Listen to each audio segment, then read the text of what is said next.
Tu parles, le podcast qui s'intéresse à l'autre.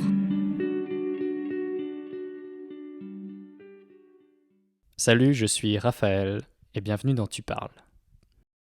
Aujourd'hui, on va s'intéresser à une thématique qui est de plus en plus discutée ou reconnue, disons, dans la société actuelle. C'est l'hypersensibilité. On n'en parlait pas il y a quelques années, on en parlait encore moins il y a une décennie. Mais l'hypersensibilité, le fait que nos 5 sens et plus encore soient hyper stimulés, ou qu'on fasse preuve d'une empathie absolument énorme, qu'on puisse être touché par tout et n'importe quoi, par une chanson, par un film, par une odeur, par une ambiance, par quelqu'un. Il y a des gens dans la société, environ 20%, qui ressentent ces choses de manière bien plus forte que la norme. On les qualifie d'hypersensibles en un seul mot. Un hypersensible, c'est pas quelqu'un qui pleure tout le temps, pas forcément. Les pleurs peuvent être une réaction à certains stimuli, mais un hypersensible ou une hypersensible, c'est pas forcément ça. C'est pas forcément lié à une fragilité émotionnelle. Au contraire, c'est souvent lié à une forme d'intelligence émotionnelle. Aujourd'hui, on va s'intéresser à cette thématique et pour ce faire, je suis pas seul. Et c'est un peu le principe de Tu parles, c'est de s'intéresser à l'autre. S'intéresser à l'autre et de partir de ce qui le touche, ce qui fait qu'il est lui ou elle, pour ensuite en discuter, comparer, partager nos expériences, nos vécus, nos avis. Aujourd'hui, je suis avec Noémie et avec Chloé. Noémie et Chloé ont les deux 22 ans et se trouvent à des moments de leur vie assez identiques. Elles sont encore en études, l'une dans l'enseignement, l'autre dans la santé. Deux univers assez propres aux hypersensibles finalement. Et elles ont eu l'amabilité de vouloir m'accompagner pour ce podcast. Je suis moi-même hypersensible. Elles pensent l'être aussi et c'est ce que vous allez voir. Et vous verrez que c'est une discussion très riche. On a parfois un peu de la peine à se recentrer et à s'y retrouver, mais ça encore une fois, c'est propre aux hypersensibles, où ça peut très vite aller dans tous les sens, très vite aller dans des extrêmes.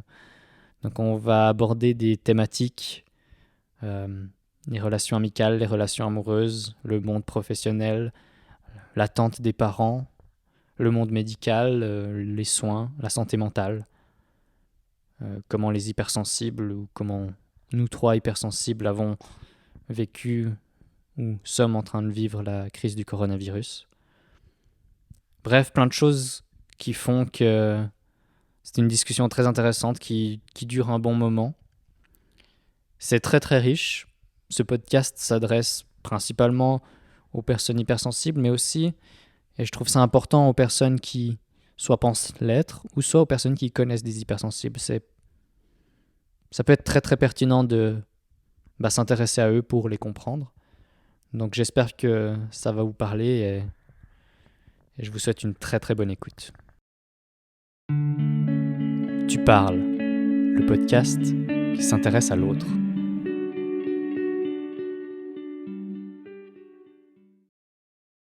Bonjour Noémie. Bonjour. Bonjour Chloé. Bonjour. Bienvenue dans ce podcast où on va partir de l'hypersensibilité, mais après, on peut totalement dévier sur autre chose ou peut-être un trait de ce que c'est l'hypersensibilité. Enfin voilà, c'est un trait de caractère qu'on a et puis qui fait que on peut vite aller dans un extrême ou dans un autre. Et puis peut-être pour commencer, je vais vous laisser l'une après l'autre expliquer peut-être votre lien avec l'hypersensibilité, dire ce que c'est pour vous, comment vous êtes arrivé à trouver ce terme ou à vous reconnaître dans ce terme peut-être. Et je pense qu'ensuite c'est ça qui pourra nous permettre de partir dans certaines directions et trouver des éléments à creuser. Bon, je commence alors. Du coup, je suis Chloé, j'ai 22 ans. Mon rapport à mon hypersensibilité, j'ai pas de moment précis à ce que je me suis dit « Ah oui, je suis hypersensible », Mais j'ai toujours été une petite fille qui était très, très dépassée par ses émotions. Donc, le terme hyper émotive, fragilité, ça a toujours ressorti. Et puis, je pense que je me suis dit, ah ouais, je suis hypersensible parce que j'ai fait un long travail chez une psychothérapeute dès l'âge de, je pense, 10 ans. Et puis, c'est là que c'est ma psychothérapeute qui m'a sorti au fil des séances qu'elle pensait que j'étais hypersensible. Puis, après, je me suis informée, moi, de mon côté. J'ai lu des livres, écouté des podcasts et tout ça. Parce que c'est quelque chose qu'on en parle de plus en plus. Et puis, c'est vrai que quand j'étais petite, j'ai l'impression qu'on en parlait moins ou que c'était quelque chose qu'on se questionnait moins. Donc voilà, à peu près. Donc ça vient pas mal de ton entourage qui t'a nommé sensible, qui t'a nommé trop sensible des fois peut-être. Ouais, c'est totalement mon entourage parce que oui, c'est ça. J'ai toujours été mis à côté, enfin, dans une case différente parce qu'il y avait mes sœurs, il y avait les autres enfants de mon âge, puis il y avait Chloé. Soit qui était en décalage parce que elle avait 9 ans, mais elle s'inquiétait déjà des problèmes d'adultes, des problèmes de ses parents. Et puis, dès qu'il y avait quelque chose de nouveau, il y avait une séparation, bah, c'était tout de suite très fort. Et puis, du coup, bah, c'est vrai que j'ai toujours été très protégée. C'est pour ça aussi que je me suis toujours mis de côté, en fait. Puis c'est vrai qu'après, on a pu mettre des mots. Et puis, je me suis sentie mieux en me disant, ah bah non, c'est pas que je suis un ovni ou un alien ou quelqu'un de bizarre. J'ai juste une particularité que d'autres n'ont pas. Et puis d'autres ont, mais que je sais pas. Ouais. Et toi, Noémie? Bon, alors moi, je m'appelle Noémie, j'ai 22 ans. Et puis, l'hypersensibilité, pour moi, c'est quelque chose que je ne connais pas encore, ou pas encore assez, puisque, ben, comme Chloé l'a dit, c'est un sujet dont on parle de plus en plus maintenant, mais depuis quelques temps seulement. Avant, j'en avais jamais entendu parler, mais là, c'est vrai que depuis, je dirais, une année à 2 ans, je regarde beaucoup de vidéos sur YouTube de développement personnel, j'écoute des podcasts ou je regarde des pages Instagram qui parlent beaucoup de l'hypersensibilité. Et c'est là, en fait, que j'ai découvert des caractéristiques qui correspondaient à ma manière de penser, à ma manière de me sentir en société ou juste dans ma tête de manière générale. Et puis, pour parler de mon enfance, oui, j'ai toujours... depuis tout le temps, je me considère vraiment comme sensible ou émotive parce que j'ai toujours été dépendante, en tout cas très longtemps, de mes parents, de ma maman. Principalement, je ne pouvais pas m'en défaire quand j'étais petite. Et du coup, j'avais vraiment l'impression d'être une extension d'elle. Et quand elle n'était pas là, tout me heurtait, me sensibilisait. Et du coup, jusqu'à longtemps, jusqu'à un certain âge, je pensais simplement que j'étais vraiment juste très, très dépendante de ma maman, de mes parents. Et en réalité, après, j'ai découvert que c'était de manière générale, que j'étais très, très sensible et très, très émotive et que j'avais besoin d'être proche des gens qui comprenaient ma façon de penser, qui pouvaient me rassurer. Et voilà. C'est assez drôle parce que mon parcours à moi, c'est un peu un mélange des deux vôtres. J'ai aussi eu ce côté, va voir un psy quand t'as 10 ans, machin. Mais le mot hypersensible n'existait pas. Enfin, en tout cas, on me l'a jamais mis étant enfant. J'étais juste réservé ou je manquais de confiance en moi, ou ça. Et puis c'est étant adulte que ouais, je suis tombé, je me souviens, je suis tombé sur une vidéo de la carologie, je sais pas si vous connaissez, qui interviewait un gars qui est hypersensible. Et là, je me suis dit, ok, il y a un truc. J'ai regardé 2-3 autres vidéos de quelqu'un d'autre. J'ai acheté un bouquin qui est le bouquin de référence là-dessus. C'est celui de Elaine Aron. En français, c'est Hypersensible, mieux se comprendre pour s'accepter. C'est un peu le premier vrai bouquin qui a été écrit. Et je l'ai lu et j'étais un peu sur le cul sur certains passages parce que c'est assez dingue. Et moi, ça m'a fait beaucoup de bien de comprendre que j'étais hypersensible. Parce qu'avant, il y avait cette case de bizarre, même si je dis toujours que je suis bizarre et puis je trouve que c'est une super qualité d'être bizarre. Mais il y a eu cette découverte où maintenant c'est... Genre j'ai l'impression que c'est bon, j'ai pas mal compris et j'arrive pas mal même maîtriser.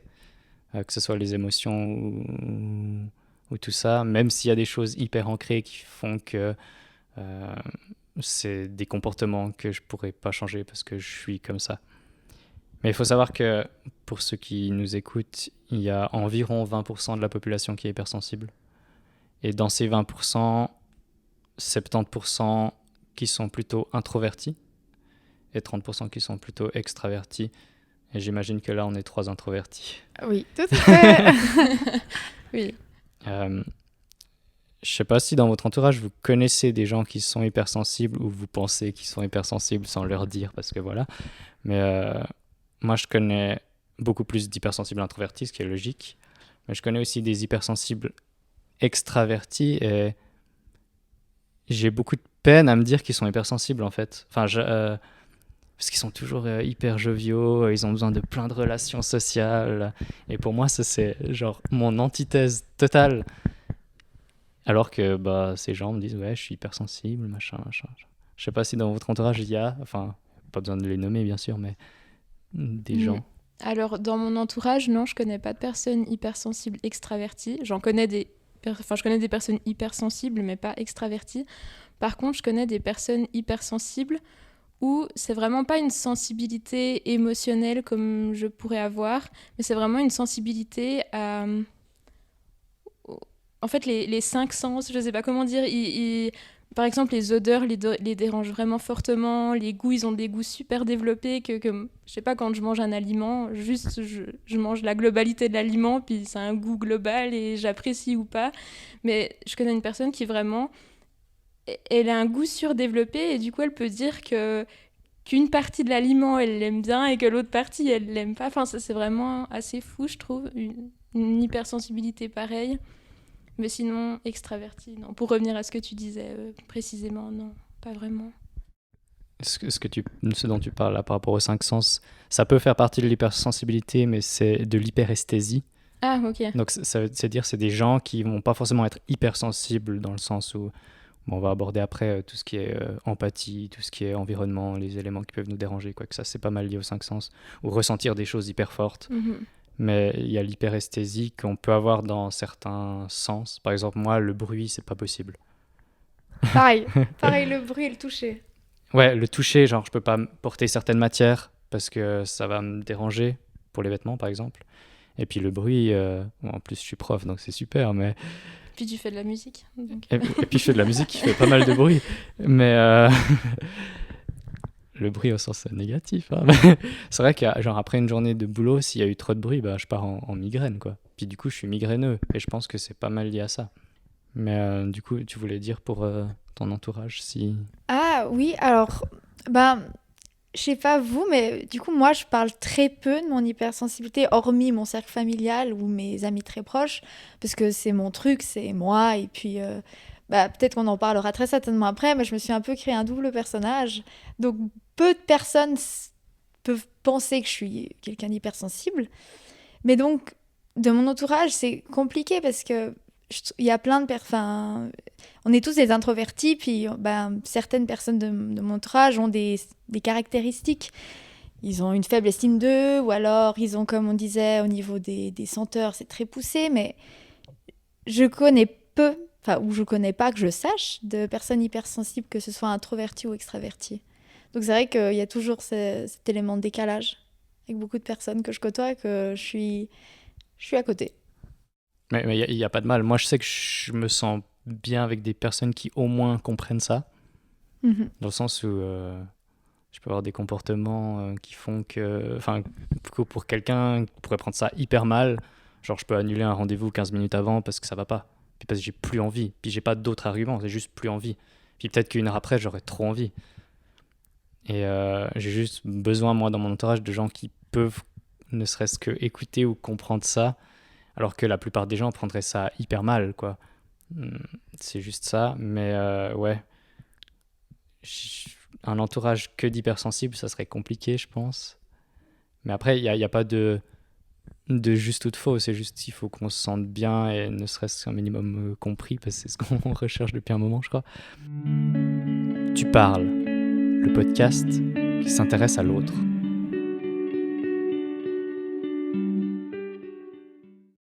si vous êtes encore là à ce moment du podcast, c'est que vous avez un minimum d'intérêt. Donc, pour ne rater aucun des prochains podcasts, je vous laisse me suivre ou vous abonner. Tout dépend de l'endroit où vous écoutez ce podcast. Je vous laisse tout de suite avec la suite. Tu parles, le podcast qui s'intéresse à l'autre.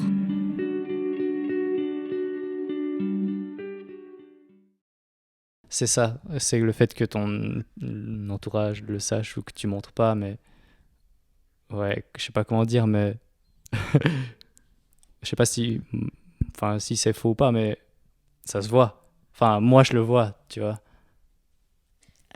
Parce que je sens je suis dans un climat bienveillant, dans un climat professionnel, je vais le cacher. Ah oui, c'est différent. Tu vois, mais puis même dans un climat où je connais pas les personnes, là je sais que vous pouvez me comprendre, je sais que je suis dans un endroit où il y a de la bienveillance et qu'il n'y a pas de risque de pas comprendre ou de critiquer ou quoi que ce soit. Mais il y a des endroits où je ne me sens pas et où je me dis, je préfère, c'est mon truc, c'est à moi, plutôt que de me blesser et puis d'aller vers des personnes qui, comme tu dis, ne comprennent pas. Non. Je sais des endroits où je peux l'exprimer et où je suis à l'aise. Après, les personnes qui ne peuvent pas comprendre, c'est peut-être tout simplement qu'ils connaissent pas, qui ne connaissent vraiment pas ça, et puis qui ne soupçonnent pas qu'une personne peut être aussi touchée par certaines choses pour les personnes dites normales, de manière générale, ces personnes-là ne comprennent pas qu'une personne peut être touchée par des choses qui normalement sont perçues comme, je sais pas... Banal, oui, c'est ça. insignifiant. Ouais, insignifiante, c'est ça le mot que je cherchais, juste par des choses insignifiantes. Puis du coup, je pense pas que c'est négatif. Et oui, il y a des gens qui sont vraiment malveillants, bon, peu heureusement, mais je pense que ça part juste d'une... Je perds mes mots. D'une... Méconnaissance. Méconnaissance, parfait. Ouais. C'était ça que je cherchais. Mais pour rebondir sur ce que tu dis, c'est ressentir des choses fortes pour des choses banales. Enfin, genre, moi, je peux être hyper touché par une ambiance, genre la nuit ou une odeur. Ça, c'est des trucs un peu bateaux. Après, quand je dis que je suis touché par une chanson ou par un film, là, ça peut plus ou moins se comprendre, mais j'ai toujours de la peine à expliquer, en fait, que je ressens des trucs que la plupart des gens ne ressentiront jamais. Et expliquer ça, c'est encore plus dur. Mm-hmm. Parce que genre, je regarde la lune, je suis touché. Genre, pourquoi tu étais touché, tu regardes la lune? Enfin, j'ai l'impression des fois, maintenant moins, parce que je parle assez facilement de mon hypersensibilité quand je dois me décrire ou comme ça. Mais avant, c'est vrai que j'avais cette peine à expliquer ce que je ressentais, enfin, à mettre des mots sur la puissance que ça peut avoir des fois. Et du coup, pour moi, l'hypersensibilité, c'est toute cette gestion des émotions où, genre, s'il y a trop d'émotions dans une journée, j'ai comme une jauge de l'émotion où s'il y a trop, après, je suis fatigué. Il y a cette surempathie qui fait que je prends souvent l'exemple au boulot où s'il y a un élève qui me raconte des problèmes qu'il a à la maison ou à l'extérieur, qu'importe, s'il y en a un qui le fait dans la journée, ça va aller, mais s'il y en a deux, moi je vais commencer à sentir que ça peut potentiellement être trop. Puis du coup, après le travail, je peux pas voir quelqu'un. Enfin, je veux dire, c'est trop dans ma journée, par exemple. Genre, je pose jamais un rendez-vous après une journée de travail. C'est mort. Enfin, je serais pas hyper apte, en fait. Je sais pas si vous avez un quota de relations sociales ou je sais pas comment expliquer. Et après, on a ce besoin de se retirer, se retrouver un peu seul. Paradoxalement, moi je crois que je suis plutôt le contraire, où j'ai vraiment besoin d'être dans un environnement avec plein de gens. J'adore être avec des gens, j'adore le côté social, mais c'est vrai qu'au bout d'un moment, j'aurais besoin de me retrouver seule quand même. Par exemple, j'aime bien être toute la journée avec des gens, mais le soir quand je rentre, être toute seule ou vraiment avec disons des personnes vraiment proches de moi, là ça me dérange pas, mais c'est vrai que de manière générale, j'ai vraiment besoin d'être entourée d'être dans... Mais, c'est un peu le contraire de vous, mais d'être dans le bruit toute la journée, moi j'adore. J'adore être dans la foule, j'adore... Peut-être qu'on n'est pas trop introvertis finalement. Non, mais je sais pas. Mais je me considère quand même comme étant introvertie, puisque j'adore être dans la foule, mais il y a certaines personnalités qui me bloquent totalement, ou après je me sens quand même vraiment mal ou pas à l'aise, simplement à cause de la personnalité des personnes en face de moi. Mais au contraire, il y a des personnalités où je me sens bien directement, et là, j'ai pas besoin d'avoir un temps d'adaptation. Je suis moi-même, disons, directement. Et avec certaines personnalités, j'ai besoin d'un temps d'adaptation pour tenter, en tout cas, d'être moi-même. Ouais, je comprends. Vous avez déjà essayé d'être comme les autres, de vouloir être comme les autres? Bien sûr. Tout le temps. C'est ça, tout En le temps. grandissant, tout le temps. Peut-être moins maintenant, à l'âge que j'ai, ou à l'âge qu'on a, mais jusqu'à il y a encore très récemment, c'était, je pense, mon quotidien à l'école, même après dans les écoles supérieures, juste vouloir être comme tout le monde, et puis faire la même chose que tout le monde, et puis essayer de réagir surtout de la même manière que la globalité. Alors qu'au fond de moi, je savais très bien qu'il y a certaines choses qui me touchaient profondément, et que je mettais quand même de côté, parce que je me disais, bon, ça n'a pas l'air de toucher les autres, donc pourquoi moi ça me toucherait? Et voilà. Alors si je recentre un peu sur ce que c'est l'hypersensibilité du point de vue scientifique ou ce qu'on connaît, alors il y a des traits qui sont nommés, mais forcément un hypersensible ne va pas cocher toutes les cases et tout, il peut cocher d'autres cases, etc. Mais ça peut être une surstimulation, on l'a un peu abordé avant, qui peut amener à de l'anxiété ou de la peur. Genre, surtout au niveau social, on peut se trouver dans une situation même avec des gens qu'on connaît où tout d'un coup ça va plus pour X raisons. Je dis on est, mais peut-être pas vous, mais les hypersensibles sont assez habiles à percevoir et éviter les erreurs, et l'erreur est très forte chez nous, où on essaye au maximum de pas faire d'erreur, et du coup on est hyper consciencieux, voire perfectionniste, et là du coup c'est moins bien. Il y a être consciencieux, se concentrer assez facilement, avoir des réflexions très profondes. Et on peut être hyper facilement être touché par l'émotion ou l'humeur de l'autre, et on n'est pas dans de la compassion. La compassion, c'est ce que tout le monde, disons, peut ressentir. Ah, tu es triste, ça doit pas être cool d'être triste, machin. Je pense c'est l'étape supérieure, c'est l'empathie. Alors, on pourra jamais être triste de la même manière, mais moi, ça peut être une connaissance, à peine quelqu'un que je connais juste vaguement, qui vit quelque chose de dramatique, j'en sais rien, un deuil ou quelque chose, et ça peut grave me toucher alors que je connaissais pas du tout la personne décédée ou quoi que ce soit. Sinon, voilà, ce que je disais aussi avant, c'est qu'il n'y a pas de diagnostic officiel en fait.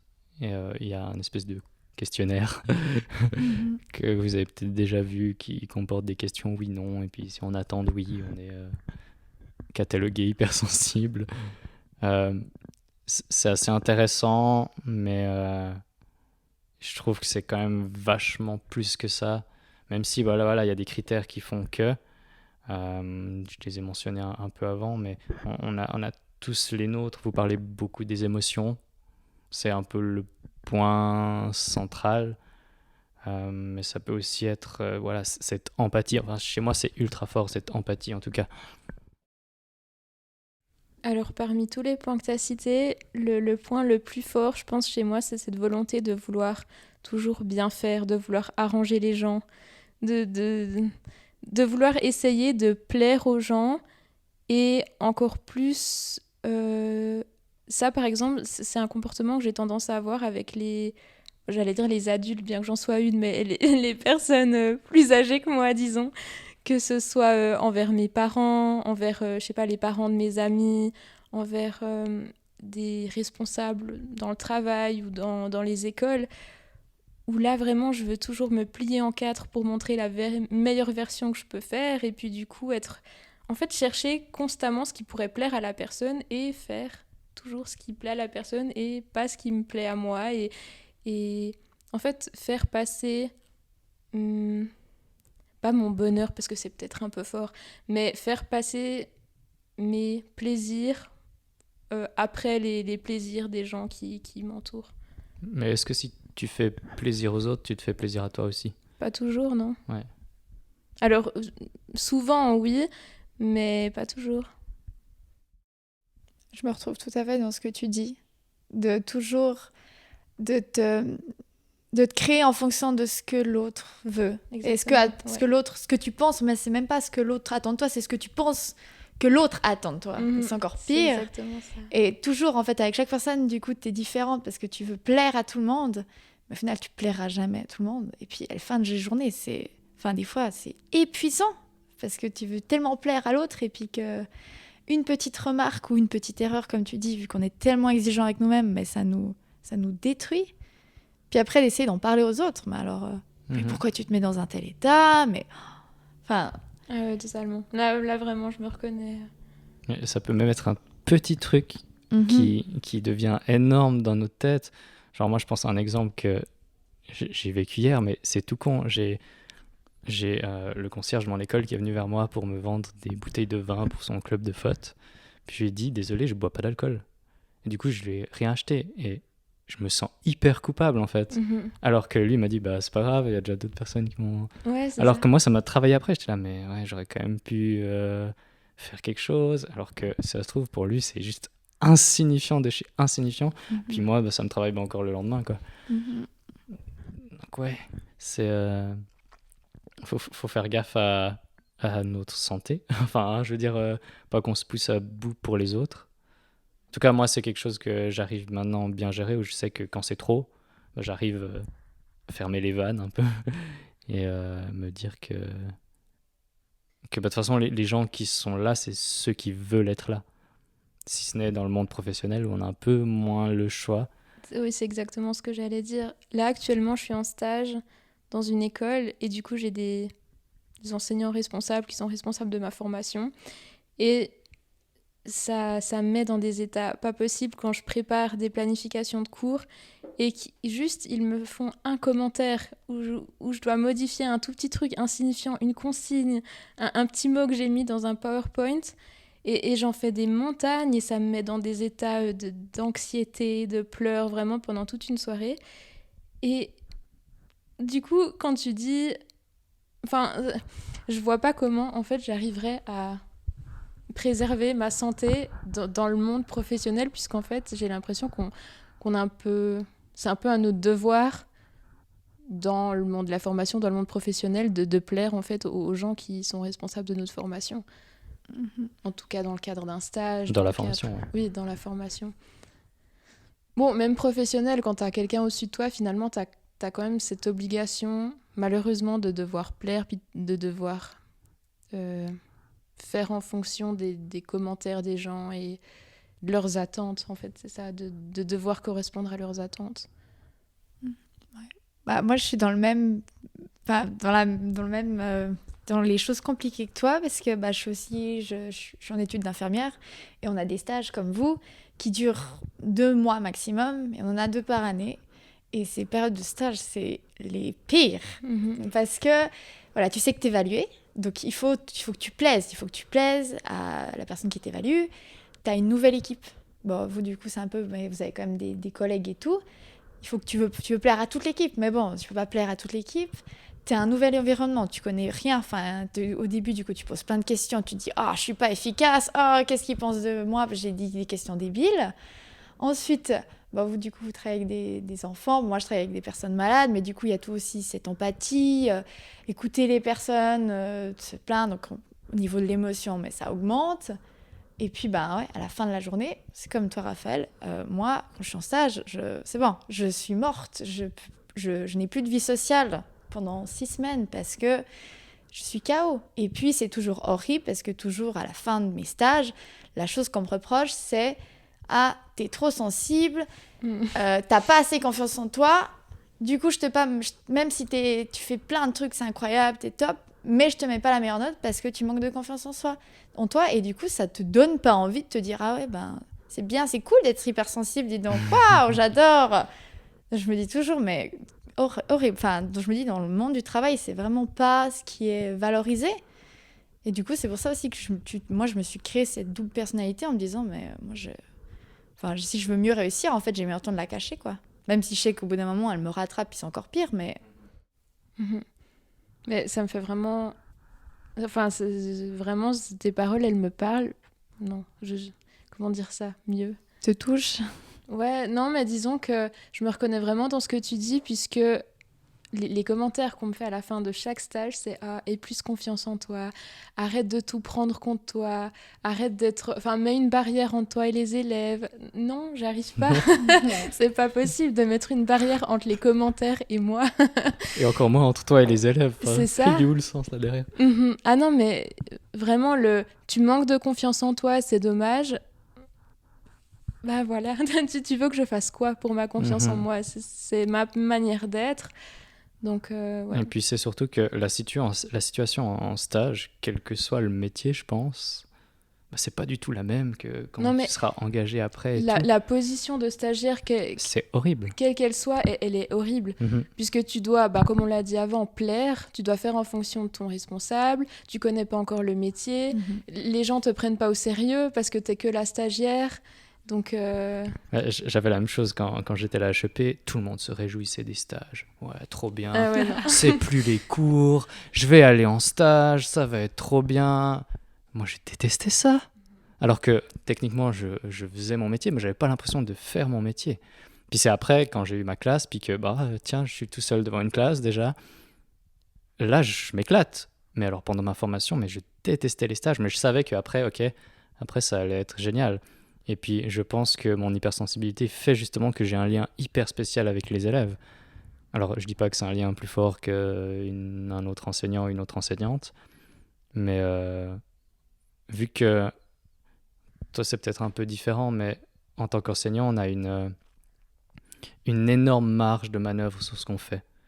Genre, on peut choisir plein de trucs, la manière de faire les choses, les sujets qu'on veut aborder. Alors, toi, tu es au secondaire, donc je sais pas à quel point tu as cette marge de manœuvre. Non, on a quand même une marge de manœuvre assez grande. C'est ça, mais moi, si d'un coup, pendant 1 heure, je veux parler d'hypersensibilité avec mes élèves, je peux le faire.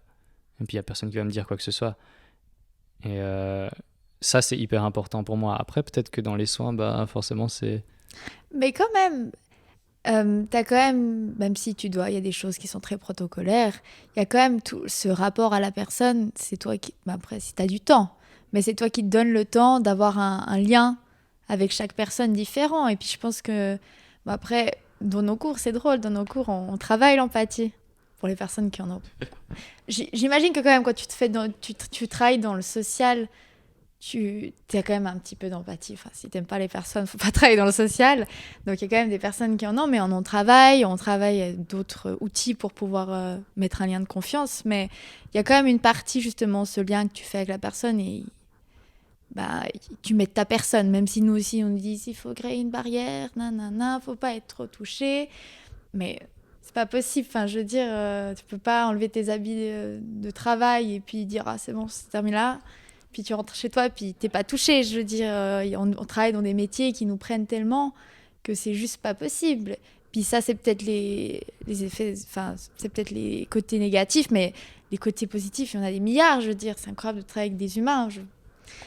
Mais je sais plus pourquoi j'ai commencé ma phrase, mais ouais, on a quand même une petite manœuvre. Après, ce qui est plus pesant dans les soins, c'est l'équipe. Moi, rien qu'en stage, des fois, il y a des journées, t'arrives le matin, tout le monde est de mauvaise humeur, et toi, du coup, tu sens que tout le monde est de mauvaise humeur, puis t'es trop mal. Puis tu dis, oh là là, c'est compliqué pour la journée, alors que personne t'a rien dit, personne n'a rien fait, mais tu sens des fois, il y a l'environnement, comme tu dis, des fois, tu ressens des choses, tu dis, oh là là, qui peuvent être pesants. Ça, c'est fou, parce que je m'estime extrêmement heureux d'avoir les collègues que j'ai, par exemple, où j'ai des collègues hypersensibles, ou je pense que la moitié de mes collègues le sont. Ah ouais? Et du coup, on est vraiment dans un environnement, mais parce que ma chef l'est certainement, enfin ma directrice d'école. Et du coup, j'ai moins cette pression de faire bien pour la hiérarchie, j'ai moins cette pression de montrer aux collègues, ça je l'ai pas. Et du coup, moi on me dit souvent, ouais mais t'es timide. Alors déjà, timide, c'est pas le bon mot. T'es réservé, t'es hypersensible, mais tu travailles avec des enfants. Ouais, bah oui, je travaille avec des enfants. Oui, j'en ai une vingtaine devant moi. Oui, toute la journée. Et, et je pense même que je suis doué pour ça. Et j'ai l'impression que des fois, les gens, ils font des raccourcis hyper rapides. Genre, t'es comme ça. Donc, tu dois faire un job où à 17h30, c'est fini. Paf, tu plies bagage. Alors que, bah, comme tu disais, on fait des jobs où on rentre chez soi, on peut penser à la situation d'une patiente, d'une élève, parce que ben, c'est pas facile pour cette personne en ce moment. Puis ça s'arrête pas. Mhm. Et même dans le métier de l'enseignement, genre ça s'arrête peut-être encore moins parce que on peut toujours créer, on peut toujours faire un truc. Ok, demain j'ai cet exercice-là. Ah bah tiens, finalement je pourrais faire ça en plus parce que non, il n'y a pas besoin de faire ça en plus. Genre, prends soin de toi. Mais pour rebondir sur ce que tu dis, ça me fait rire parce que je crois que toutes les personnes que je connais qui sont hypersensibles ont fait des activités ou des métiers qui sont en général tout le contraire de ce que devrait faire un hypersensible. Du coup, genre, j'ai l'impression qu'on cherche un peu aussi à se mettre dans des situations où finalement on n'est pas à l'aise.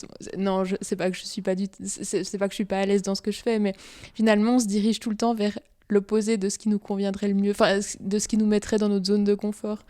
Mais après, tu vois, enfin, cette hypersensibilité te rend super efficace. Et il dit qu'il est bon prof et j'en suis convaincue que cette hypersensibilité, quand tu sais, je sais pas, la gérer ou que tu la connais et puis que tu en as conscience, je pense que c'est vraiment, ça devient un atout majeur. Mhm. C'est marrant, j'ai l'impression qu'on est genre les trois des parcours différents, enfin des moments de découverte différents. À fond. J'ai l'impression que bah, toi tu découvres à Oui, peine. totalement. Toi tu t'es construit cette espèce de personnalité professionnelle ou avec les gens et la personnalité vraie. Et moi j'ai l'impression, j'ai jamais eu cette notion de... Enfin, peut-être étant enfant, où j'avais cette notion de finalement d'être réservé ou d'être hypersensible et de pas trop savoir me situer par rapport à ça, qu'est-ce que je dois montrer, qu'est-ce que je dois pas montrer. En plus, moi j'ai les stéréotypes de genre d'un homme sensible qui font que bah moi je dois pas pleurer, alors que voilà. Puis après moi je dis ouais, je pleure rarement, ce qui est vrai, mais c'est pas pour autant que je suis pas touché. Enfin, il y a quelque chose là derrière que j'ai dû pas mal combattre. Et puis maintenant, bah oui, je suis hypersensible et je pense que si je dois me décrire, c'est peut-être un des premiers trucs que je dis. Parce que, bah voilà, pour sensibiliser les autres, oui, il y a une personne sur 5 qui l'est. Oui, il faut faire avec. Puis c'est juste que ce monde et cette société sont absolument pas faits pour nous. Moi, je veux dire, je dois prendre rendez-vous chez ma coiffeuse. J'aime pas appeler au téléphone. Ah oui, non, mais bon, Ça, c'est basique. Classique. Mais au boulot, si je dois appeler un parent, il n'y a pas de problème. Parce que je suis en mode boulot et j'ai l'impression que, ok, c'est un domaine où j'ai confiance en moi, donc c'est bon. Mais pour appeler ma coiffeuse, j'ai pas confiance en moi. Alors que c'est même pas, je suis pas sûr qu'il y ait une notion de confiance en soi là pour passer un coup de fil à une inconnue. Et du coup, si c'est possible de faire par internet, bah, je fais par internet. Merci les nouvelles technologies, mais enfin, il y a quelque chose de très fort là-dedans. Alors que moi, bah, après une fois que j'ai passé le coup de fil, par exemple, je me sens tout. Je suis prêt à passer d'autres coups de fil. Mais c'est tout con, genre, j'ai 25 ans et c'est quelque chose de compliqué de passer un coup de fil. Genre, je déteste appeler les gens. J'appelle jamais des gens. Puis même si on m'appelle, je suis là, qu'est-ce qu'ils veulent? Non, c'est vrai, je comprends. En tout cas, je suis pareil. Tout ce qui est appel, gros blocage. Pourtant, je peux passer toute une journée à enseigner devant 23 personnes. Ils sont là, ils sont là. C'est vrai, ils Il y a sont le en face de non-verbal. toi. Je peux aussi... Mais en plus, volontiers, j'aime bien prendre la parole devant des personnes, que ce soit des enfants, des adultes, quand je sais de quoi je parle, hein, pas quand je suis face... Enfin, pas quand je dois parler, par exemple, d'un sujet que je connais pas, évidemment. Mais le téléphone, c'est quelque chose que je peux pas... Ou, par exemple, aller au guichet à la banque et demander quelque chose. Ça aussi, le fait d'être toute seule face à une personne et devoir demander quelque chose... Ça me bloque et puis je peux plus. mes phrases ne veulent plus rien dire. Ouais, non. Moi, c'est différent. Genre, je parlais du téléphone, je sais pas pourquoi le téléphone d'ailleurs, mais il y a peut-être un trauma là derrière. Mais... genre, je préfère passer chez la coiffeuse pour prendre rendez-vous que l'appeler. Mhm. Ouais, je vois, ouais. Je sais pas, j'ai la personne en face de moi, il y a le non-verbal qui est certainement très important pour moi. Mais je sais pas, c'est un exemple. Après, je sais pas si c'est lié à de l'hypersensibilité ou si c'est juste genre autre chose, et puis j'aime juste pas ça, et puis voilà.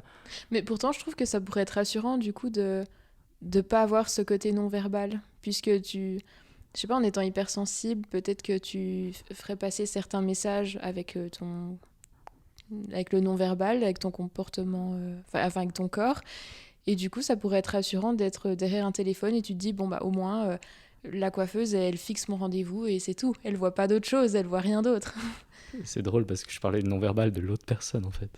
Ah, de l'autre C'est ça. personne, ok. Donc moi j'ai besoin des signes des autres pour comprendre ok, est-ce que ça marche ou pas. Bon alors là c'est un exemple bateau, prendre un rendez-vous, oui ça va marcher, Oui, ok, oui. voilà, mais il y a Ah, ça. ok, je pensais que tu parlais Genre de ton... entretien de ton- physique ou entretien téléphonique, mais il n'y a pas photo, c'est physique direct. Parce que j'arrive du coup gérer avec le non-verbal de l'autre. Mhm. Parce que moi quelqu'un qui me dit... genre des fois écrire, je discute par message avec quelqu'un, la personne va dire quelque chose, mais ça va pas être méchant ou je sais pas quoi. Puis moi, je vais mal l'interpréter juste parce que c'est écrit. Genre, quelqu'un qui me dit « Je suis énervé ». Ouais, mais t'es énervé comment? Genre, Mhm. t'es énervé ou j'ai dit un truc qu'il fallait pas ou... C'est pour ça que j'ai besoin du non-verbal où là, je comprends tout de suite, en fait.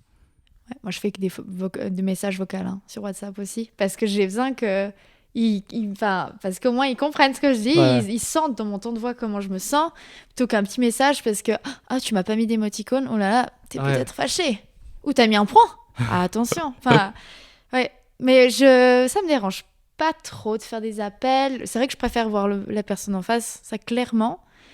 Mais après, je pense que c'est le fait que ma petite double personnalité. Je me suis mis dans quelque chose d'autre.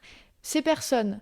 En fait, il y a vraiment soit je vais vraiment vouloir plaire à la personne, ou alors je me dis, mais c'est des inconnus, je vais jamais les revoir, rien à fiche. Donc je suis totalement, ils peuvent dire n'importe quoi, je me suis mis dans mon autre personnage, je m'en fiche. C'est pour ça que ça me dérange pas. Mhm. Ça, je me dis aussi souvent, genre, ouais, ok, bah, en fait, t'as pas besoin de plaire à cette personne, genre, Mhm. sois juste toi-même, et puis, de toute façon, elle s'en fiche que tu lui adresses ta parole ou pas, ou quoi que ce soit. Mais ouais, c'est pas toujours hyper simple. Après, moi, je pense que pour moi, c'est pas mal lié au fait que je suis réservé, de manière générale. Être réservé, c'est genre un trait de caractère, et être timide, c'est dans certaines situations. Ok, je savais Genre, pas la différence. ce qu'elle dit, elle, c'est la timidité se définit par une crainte que les autres ne nous aiment pas, n'approuvent pas notre comportement. Par conséquent, c'est une réaction, un état provoqué par une situation et non un trait permanent. Genre, on est timide des fois, Mhm. mais pas tout le temps. Par contre, on peut être quelqu'un de réservé. Genre, je sais pas, aborder quelqu'un dans la rue. Genre, pour moi, c'est très très compliqué. Je pense en être capable, mais c'est quelque chose de compliqué. Donc ça, je pense que c'est parce que je suis quelqu'un d'assez réservé, alors que des gens, il n'y a aucun problème, ils peuvent taper la discute avec un inconnu. Moi, je suis incapable de taper la discute avec un inconnu. Genre, je sais pas quoi dire. Genre, il y a zéro sujet qui vient. Parce que, bon, après, c'est aussi lié à d'autres traits de mon caractère qui font que j'aime pas les discussions... Enfin, j'aime pas. Les small talks, les discussions, genre, parler de la météo. Genre, je sais que pour des gens, pour la plupart des gens, c'est important de parler de ce genre de sujet.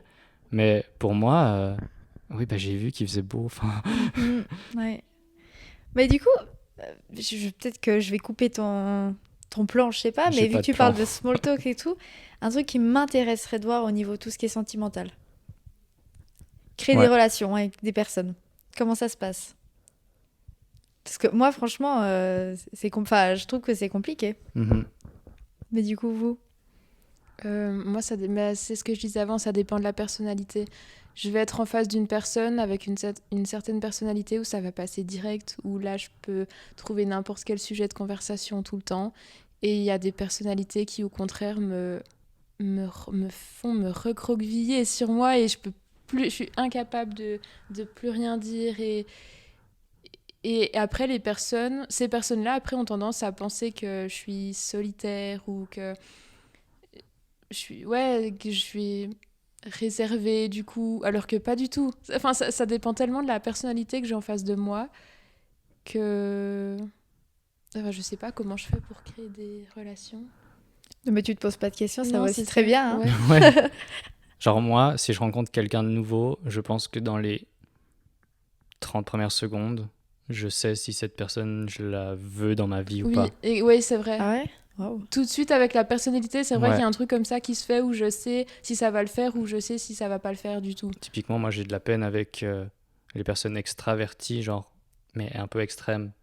Ouais. Genre les gens qui parlent beaucoup, qui sont très présents physiquement, qui montrent vraiment une confiance en eux.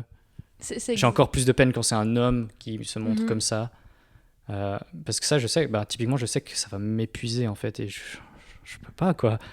Mais Alors c'est que la exactement ce personne j'allais réservée dire. qui est dans son coin, elle m'intéresse Mhm. beaucoup plus. C'est vrai que les personnes qui ont tendance à prendre beaucoup d'espace, elles me braquent direct. Et puis du coup, je vais même pas essayer de créer un lien avec cette personne puisqu'en fait, elle va pas m'intéresser directement. Et ça, c'est vraiment quelque chose que je ressens directement. Je saurais même pas comment dire, mais vraiment, je vais faire aucun effort avec cette personne-là et je vais tout de suite la cataloguer comme ok, celle-là, elle m'intéresse pas, elle m'énerve. Limite, elle m'énerve et puis c'est terminé. Je vais vraiment plus perdre de l'énergie à essayer de faire quelque chose avec cette personne.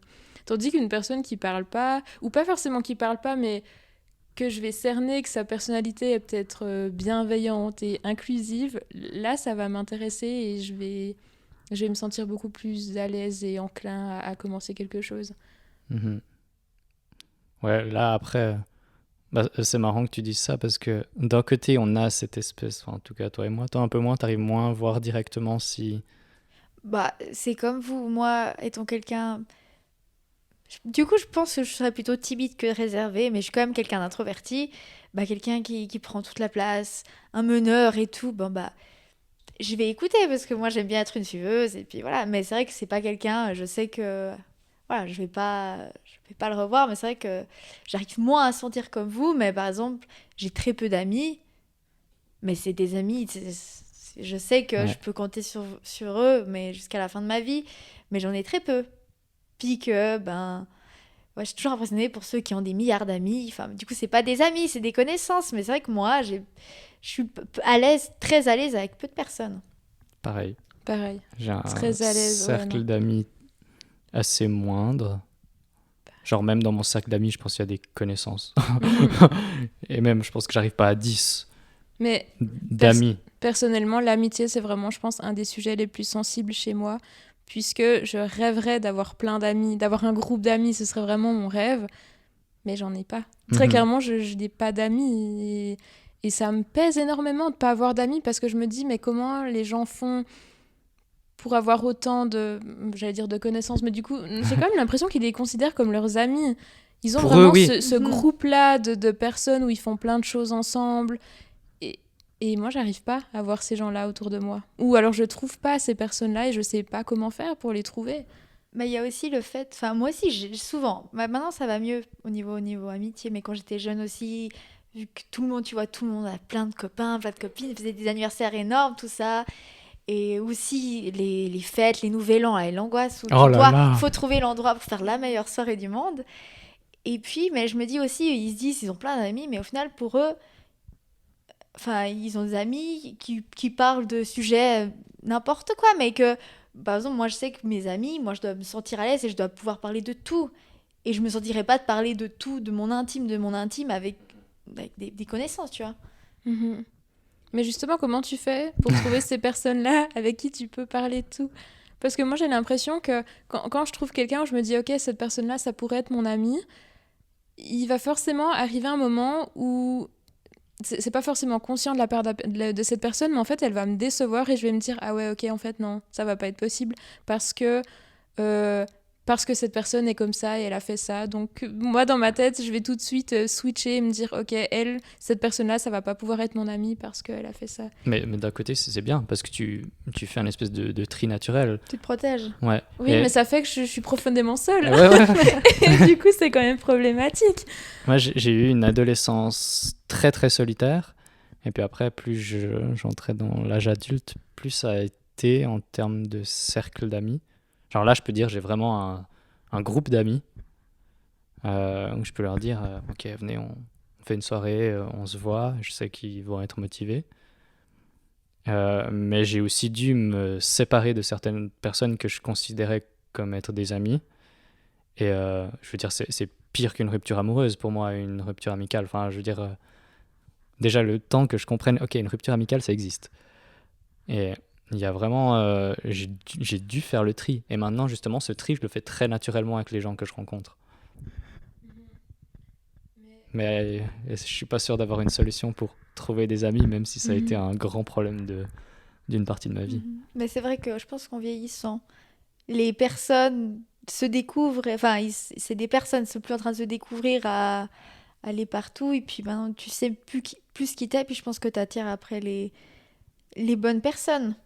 Mais justement, j'ai l'impression tout le temps d'attirer les mauvaises personnes. En fait, d'attirer. Les gens captent assez vite que je suis beaucoup trop sensible et que je vais me plier en quatre pour eux. En général, j'attire des personnes qui, du coup, vont profiter de moi. Peut-être inconsciemment, je dis pas qu'elles sont malveillantes et qu'elles savent qu'elles sont malveillantes. C'est vraiment inconsciemment que je vais attirer des personnes qui auront tendance. Enfin, c'est des personnes, je pense, qui, eux, n'ont pas vraiment confiance en elles et du coup vont se rapprocher de moi pour pouvoir en fait se rassurer sur leur vie parce que moi je suis beaucoup plus sensible et puis du coup ils pourront avoir en fait ce rapport de force sur moi et du coup j'ai vraiment l'impression d'attirer tout le temps les mauvaises personnes ou les personnes mal intentionnées mais vraiment pas consciemment hein. J'ai pas envie de dire que les personnes savent qu'elles sont malveillantes, c'est pas du tout ça que je veux dire. C'est drôle parce que cette sensation, moi je l'ai au niveau de tout ce qui est sentimental, rencontrer une copine, un copain, vraiment pour créer une relation de couple. Moi, c'est comme ça que je me ressens au niveau du couple. Mes amis, non, mais au niveau du couple, ouais, c'est l'impression que, bah ouais, t'es sensible, évidemment, tu vas plaire à tout le monde parce que tu t'écoutes les personnes. Ils se parlent d'eux, puis toi, tu comprends puis tu t'adaptes. plus. Exactement. Ouais, Donc, évidemment, tu penses pas que tu plais à tout le monde, mais que tu peux facilement plaire au début. Mais sauf que toi, tu te sens pas à l'aise. Mais c'est fou quand même cette capacité qu'on a, je sais pas toi, mais en tout cas je pense nous deux, à s'adapter à la personne qui est en face de nous. Tu peux totalement changer de personnalité comme ça, et finalement, parmi toutes ces personnalités, des fois, je sais pas si toi tu te le demandes aussi, mais je me demande, mais qui je suis vraiment en fait, c'est quoi ma vraie personnalité? Parfois je me pose vraiment la question, avec qui sur cette planète je suis vraiment moi-même, si ce n'est moi toute seule quand je suis chez moi, vraiment toute seule, où là je peux être moi-même. Mais à partir du moment où je suis dans une relation avec quelqu'un, enfin dans une relation que je suis confrontée à une personne, face à face, je me demande réellement si je suis vraiment moi-même ou pas, avec vraiment toutes les personnes, puisque juste je fais que m'adapter à la personne qui est en face de moi. On est tout le temps en suradaptation parce qu'on voit tout en fait. On arrive tout comprendre assez facilement de l'autre, les enjeux de la relation. Enfin, on a dans l'hypersensibilité et dans d'autres traits de caractère, comme par exemple le haut potentiel, il y a cette notion d'intelligence émotionnelle, Oui, oui. HPE, haut potentiel émotionnel, où on arrive à comprendre hyper facilement les enjeux de « Ok, cette personne, elle a peur. Pourquoi elle a peur ?» Et on comprend. Et du coup, la personne, elle se sent comprise, forcément. Et c'est pour ça qu'on est des personnes à qui les gens aiment beaucoup se confier, en général. Parce qu'on est très rarement dans le jugement, on va savoir écouter, on va même peut-être pouvoir conseiller et tout. Enfin, en tout cas, moi, je sais que je pense que je suis d'une assez bonne écoute. Et du coup, je sais pas si les gens en profitent, mais je sais que ça m'est arrivé que les gens en profitent. De ma grande gentillesse aussi, je pense. Enfin, pas grande gentillesse, mais profonde, ou je sais pas comment dire, c'est un truc assez ancré où, bon, ça sert à quoi de pas être gentil? Tu veux faire plaisir tout le temps. Ouais, c'est ça. Et du coup, je sais plus où je voulais en venir, mais c'est pas grave. C'est vrai que pour créer du lien, je vais être extrêmement exigeant en fait. Genre, j'ai des espèces d'attentes que la personne doit atteindre, des attentes que la personne doit atteindre, Alors que je suis pas sûr que ça ait toujours lieu d'être. Enfin, j'ai l'impression d'attendre beaucoup, alors que... Mhm. Mais d'un côté, je suis pas sûr de pouvoir me contenter de moins et d'être pleinement satisfait. Enfin, il y a ce côté-là où maintenant je sais que, ok, bah, dans mon cercle amical, je sais que mes amis me comprennent, je peux leur parler de strictement tout. Genre, si je suis mal au bout d'un moment dans une soirée ou quoi que ce soit, je peux leur dire. Enfin, il n'y a pas de... J'ai l'impression de ne pas avoir le côté tabou. Après, dans une relation amoureuse où tu rencontres quelqu'un de nouveau, ça c'est différent. Mais si tu es installé dans une relation amoureuse, moi je suis du genre à me poser toujours 10 000 questions pour faire les choses justes. Et c'est typiquement le genre de relation où j'ai l'impression de ne pas pouvoir moi tout maîtriser. Ce qui est logique, hein, parce qu'il n'y a pas que moi dans la relation. C'est pareil dans une relation amicale d'ailleurs, mais... Et du coup, moi j'aime pas quand je maîtrise pas. Enfin, j'ai besoin d'avoir un surcontrôle de tout pour être sûr que ça aille bien et ça me convienne. Et ça convienne à l'autre évidemment, parce qu'on a toujours cette surempathie qui fait que... Voilà. Ouais, je me retrouve. C'est vrai qu'on a une attente, on a tellement d'exigences envers nous-mêmes que l'exigence tellement forte qu'on met sur nous-mêmes, on va la mettre sur nos amis, notre compagnon. Et puis du coup, ben, on va être tout le temps. Enfin, moi, je dois souvent contrôler parce que je vais toujours être déçue, parce que j'attends de l'autre des choses que je ne dis pas, mais pour moi, c'est logique qu'il va le faire ou qu'ils vont le faire. Et je suis très souvent déçue. Et puis c'est vrai que dans une relation à deux, ben c'est nouveau, c'est une nouvelle personne, il faut faire confiance. Effectivement, tu peux pas tout maîtriser parce que t'es deux. Et puis, ouais, il faut trouver quelqu'un aussi ben, de compréhensif et puis qui respecte ton hypersensibilité et puis qui la comprend. C'est ça, on a ce besoin d'être compris. Genre, ah, d'un coup j'ai besoin d'être seul. Ouais. Bah, l'autre il doit comprendre ça. J'ai besoin de repos. Des fois, ben, encore avec des amis, ben, ok, j'ai besoin d'être seul, ils peuvent à la rigueur comprendre, mais genre si t'es en couple avec quelqu'un, tu dis à l'autre j'ai besoin d'être seul, ça peut être super mal interprété en fait. Enfin, pour l'autre, et peut-être que pour cette personne c'est légitime de pas comprendre. Alors pour nous c'est juste un besoin de ok, step back, on se repose un peu. Mais c'est vrai que bah, typiquement en couple, il y a l'importance de la communication pour les hypersensibles qui est assez folle. Et puis il y a aussi cette notion de quand il y a un conflit, il faut le résoudre tout de suite. Après c'est des traits typiques, hein, donc peut-être que on coche pas les trois ces traits-là, mais se reconnaître, enfin vraiment gérer le truc et pas se dire ouais, laisse tomber. Non, laisse tomber, c'est mort. Enfin moi je laisse pas tomber quoi. Enfin, Mhm. Non, parce que personnellement, je peux pas laisser tomber quelque chose qui va pas parce que je vais l'avoir en tête jusqu'à ce que je le résolve. Du coup, c'est juste impossible de laisser tomber quelque chose qui va pas. Ou alors que j'ai l'impression qu'il va pas alors qu'en soi, il y a rien du tout. C'est juste moi, mes films dans ma tête. Ou des fois, il y a un tout petit détail comme ça où je vais me dire ah ouais, non, mais en fait, ça va pas, faut absolument régler ce conflit-là. Alors que pour la personne en face, il n'y a absolument pas de conflit parce que ce qui moi, me prend la tête depuis 2-3 soirs, en fait, la personne l'a même pas remarqué. Ouais, à fond. Du coup, vraiment, c'est dans ma tête. Puis je sais pas si vous, mais en tout cas, moi, tout ce qui est genre vraiment, je suis la personne, j'évite le conflit tout le temps. Le conflit, je gère très très mal. L'agressivité et le conflit, c'est vraiment quelque chose qui peut me prendre la tête si c'est pas résolu, mais ça me met dans des états incroyables pour, comme tu dis, des choses qui nous. On se met dans des états, puis les autres, bah, ils ont juste fait une remarque, puis c'est bon, c'est passé, et puis c'est digéré. après ça dépend. Si je te demande quelles sont les émotions que tu ressens le plus, tu réponds quoi? En général. Ouais. Parmi les 4-5 émotions de base. Bah, en fait, je sais pas, moi, c'est compliqué parce que tout, que ce soit de la tristesse, de la colère, tout enfin, je vais réagir de la même façon, je vais pleurer. Donc, des fois, c'est compliqué de savoir si c'est de la tristesse, c'est de la colère. C'est compliqué pour toi de comprendre? Ouais, parce que. Non, en fait, je pense que. Non, je suis consciente de ce que si je suis triste ou si je suis en colère, mais ça va sortir de la même façon. Ok. Mais t'as pas l'impression que, ok, moi je suis quelqu'un qui est jamais peur, ou quelqu'un je suis jamais triste, ou jamais en colère. Typiquement, moi, je peux pas vous dire la dernière fois que j'étais en colère. Je pense que ça fait des années. Ah ouais? Par contre, je suis je me souviens très bien la dernière fois où j'ai été triste. Et du coup, c'est vachement plus récent.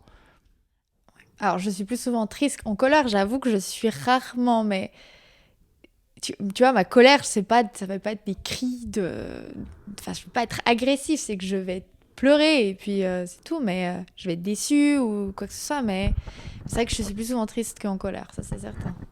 Après, c'est aussi pour ça, il y a des choses à aller chercher. Ok, genre moi, je suis jamais en colère. Ok, ça vient d'où? Puis après, tu fais des recherches. Puis du coup, j'ai compris d'où ça venait. Mais c'est marrant qu'on parle de peur, enfin de peur pas trop, de colère et de tristesse. Puis genre, il y a la joie là derrière. Oui, aussi.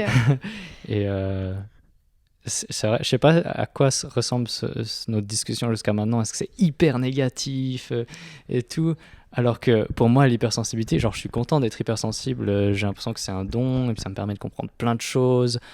Et puis je suis content de ressentir des choses hyper fortes que certaines personnes ne ressentiront peut-être pas.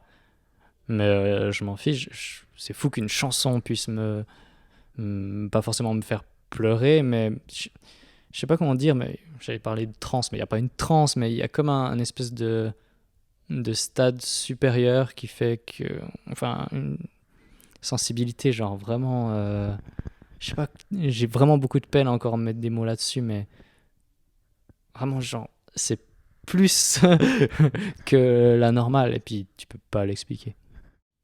Mais parce que toi, au quotidien, tu vois plus de positif avec ton hypersensibilité que de négatif. Ouais. Ok. Alors moi, ce serait le contraire. Je vois beaucoup plus de points... Au quotidien, c'est vraiment plus négatif, mon hypersensibilité, que positif. Après, il y a des trucs qui font que, ok, moi je peux être anxieux à l'idée de voir un ami. Enfin, anxieux. Ah oui, non mais... Genre ouais. bileux, disons. Mhm. Genre, ok, je sais, j'ai rendez-vous dans 30-40 minutes.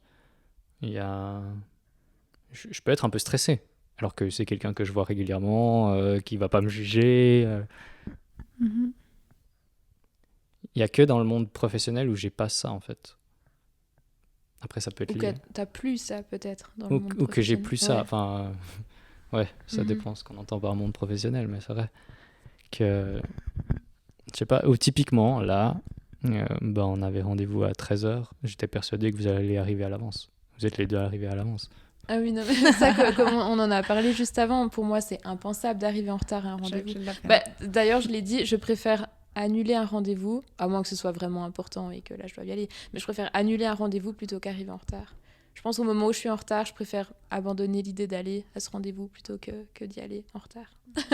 Simplement parce que c'est vraiment inconcevable d'arriver en retard à un rendez-vous. Ou bien d'avoir... je parlais du fait d'arriver en retard à un cours universitaire où vraiment t'entres dans l'auditoire et vraiment là t'as 100 personnes qui te regardent arriver. Oui. Mais rien que d'imaginer cette sensation de me sentir regardée par 100 personnes, je vais pas au cours. Je trouve que, enfin, même si je suis un peu entre vous deux, des fois je trouve que c'est super d'être hypersensible et des fois je trouve que c'est... Enfin, je me dis, mais c'est compliqué. Enfin, on se complique la vie et des fois je me dis, Ah mais oui. je vais mourir tellement jeune, je suis tellement anxieuse pour rien, je vais avoir un problème au cœur. Non, mais je me dis que, ouais, ça dépend. Donc, des fois, c'est vrai que j'arrive à voir du côté de toi, de me dire, mais ouais, quand des fois justement t'es dans ces états où, genre, j'ai l'impression que je vis le moment, mais je me vois de l'extérieur. Je sais pas, quand je suis justement ces moments où je suis un peu comme dire, dans un stade différent en transe. Donc là, c'est top. Je me dis, c'est incroyable. Puis c'est vrai que ben, t'es le confident de tous tes copains. Enfin, tes amis ils viennent vers toi, ils disent, bah, t'écoutes, t'es quelqu'un de bienveillant. Puis je trouve que ça, c'est toujours super agréable. Et tu te dis, ouais, superbe. Ou que t'arrives à faire plaisir à quelqu'un, puis il te remercie, je trouve que c'est incroyable, mais c'est vrai que tu as l'autre côté où bah, tu t'inquiètes pour plein de choses, tu vois d'autres choses, enfin, il y a quelqu'un qui t'a klaxonné sur l'autoroute, tu es toujours en train d'y repenser, puis personne n'y repense, mais toi, ça t'a bouffé ta journée, Ouais. t'as ça, et puis bah, après, dans ce qu'on parlait avant, dans tout ce qui est professionnel, ben, ouais, si t'es... Enfin, quand on dit ça va, tu dis pas non, ça va pas. Enfin, même dans la société, on valorise pas la sensibilité, le fait qu'on n'aille pas bien, le fait qu'on ait besoin d'aide. Donc c'est un peu compliqué. Je trouve que là, des fois, tu dis ah ouais, c'est pas cool. Mais des fois, c'est top. Mhm. Après, ouais, c'est clair que ce monde est moyennement fait pour les hypersensibles. Et c'est aussi pour ça que les hypersensibles se dirigent souvent vers des choses un peu différentes. Ça peut être de l'ésotérisme pour comprendre les choses. On s'intéresse beaucoup au développement personnel. Euh, c'est un peu même comme ça qu'on a découvert notre hypersensibilité. Mais voilà, il y a ce côté pas très traditionnel ou pas très dans la norme qu'on a, parce qu'en plus on n'aime pas les étiquettes, je pense. Donc accepter l'étiquette d'hypersensible, accepter d'être dans la minorité de la population, c'est compliqué, je pense. Enfin, Mais moi, l'accepter, je pense qu'il n'y a pas de problème parce qu'en fait, pendant longtemps, quand j'étais petite, comme je vous ai dit, genre, j'étais vraiment tout le temps collée à mes parents et du coup, les gens juste me considéraient comme timide, réservée, qui avait un peu peur des gens, qui avait... Vraiment, en fait, on me considérait comme un bébé et comme quelqu'un qui était pas encore même une enfant vraiment encore trop bébé. Et du coup, je crois que ça m'a fait du bien. Bon, après, j'ai grandi, mais j'avais quand même toujours ce côté, ma foi, bébé qui restait. Et puis, au contraire, ça m'a fait du bien, en fait, de voir que ma manière de penser et que ma manière d'être, en fait, elle avait un nom. Et puis, du coup, c'était... Enfin, qu'il y avait d'autres gens qui étaient comme moi, puis que c'était pas juste un côté bébé que je gardais en moi, toute sensible, toute réservée, angoissée de tout. Du coup, non, je pense que ça m'a fait du bien de voir qu'il y avait d'autres personnes. ouais. Après, je te cache pas que moi, quand j'ai découvert l'étiquette hypersensible, c'était une illumination. Genre, Mhm. waouh, c'est En ça, fait, il y a d'autres gens aussi. c'est ça. Mhm. Mais Genre, ça existe ce que t'es, et c'est pas c'est juste ça. toi qui est bizarre et qui a gardé. Mais je me suis beaucoup posé la question de, ok, est-ce que je suis hypersensible, genre depuis toujours? Ou est-ce que c'est quelque chose que j'ai construit parce que ok, j'ai traversé ça, ça m'a forgé. Genre, je me suis beaucoup posé la question de l'inné et de l'acquis qu'il y avait là derrière. Même si on sait qu'il y a des prédispositions héréditaires, c'est pas forcément dit.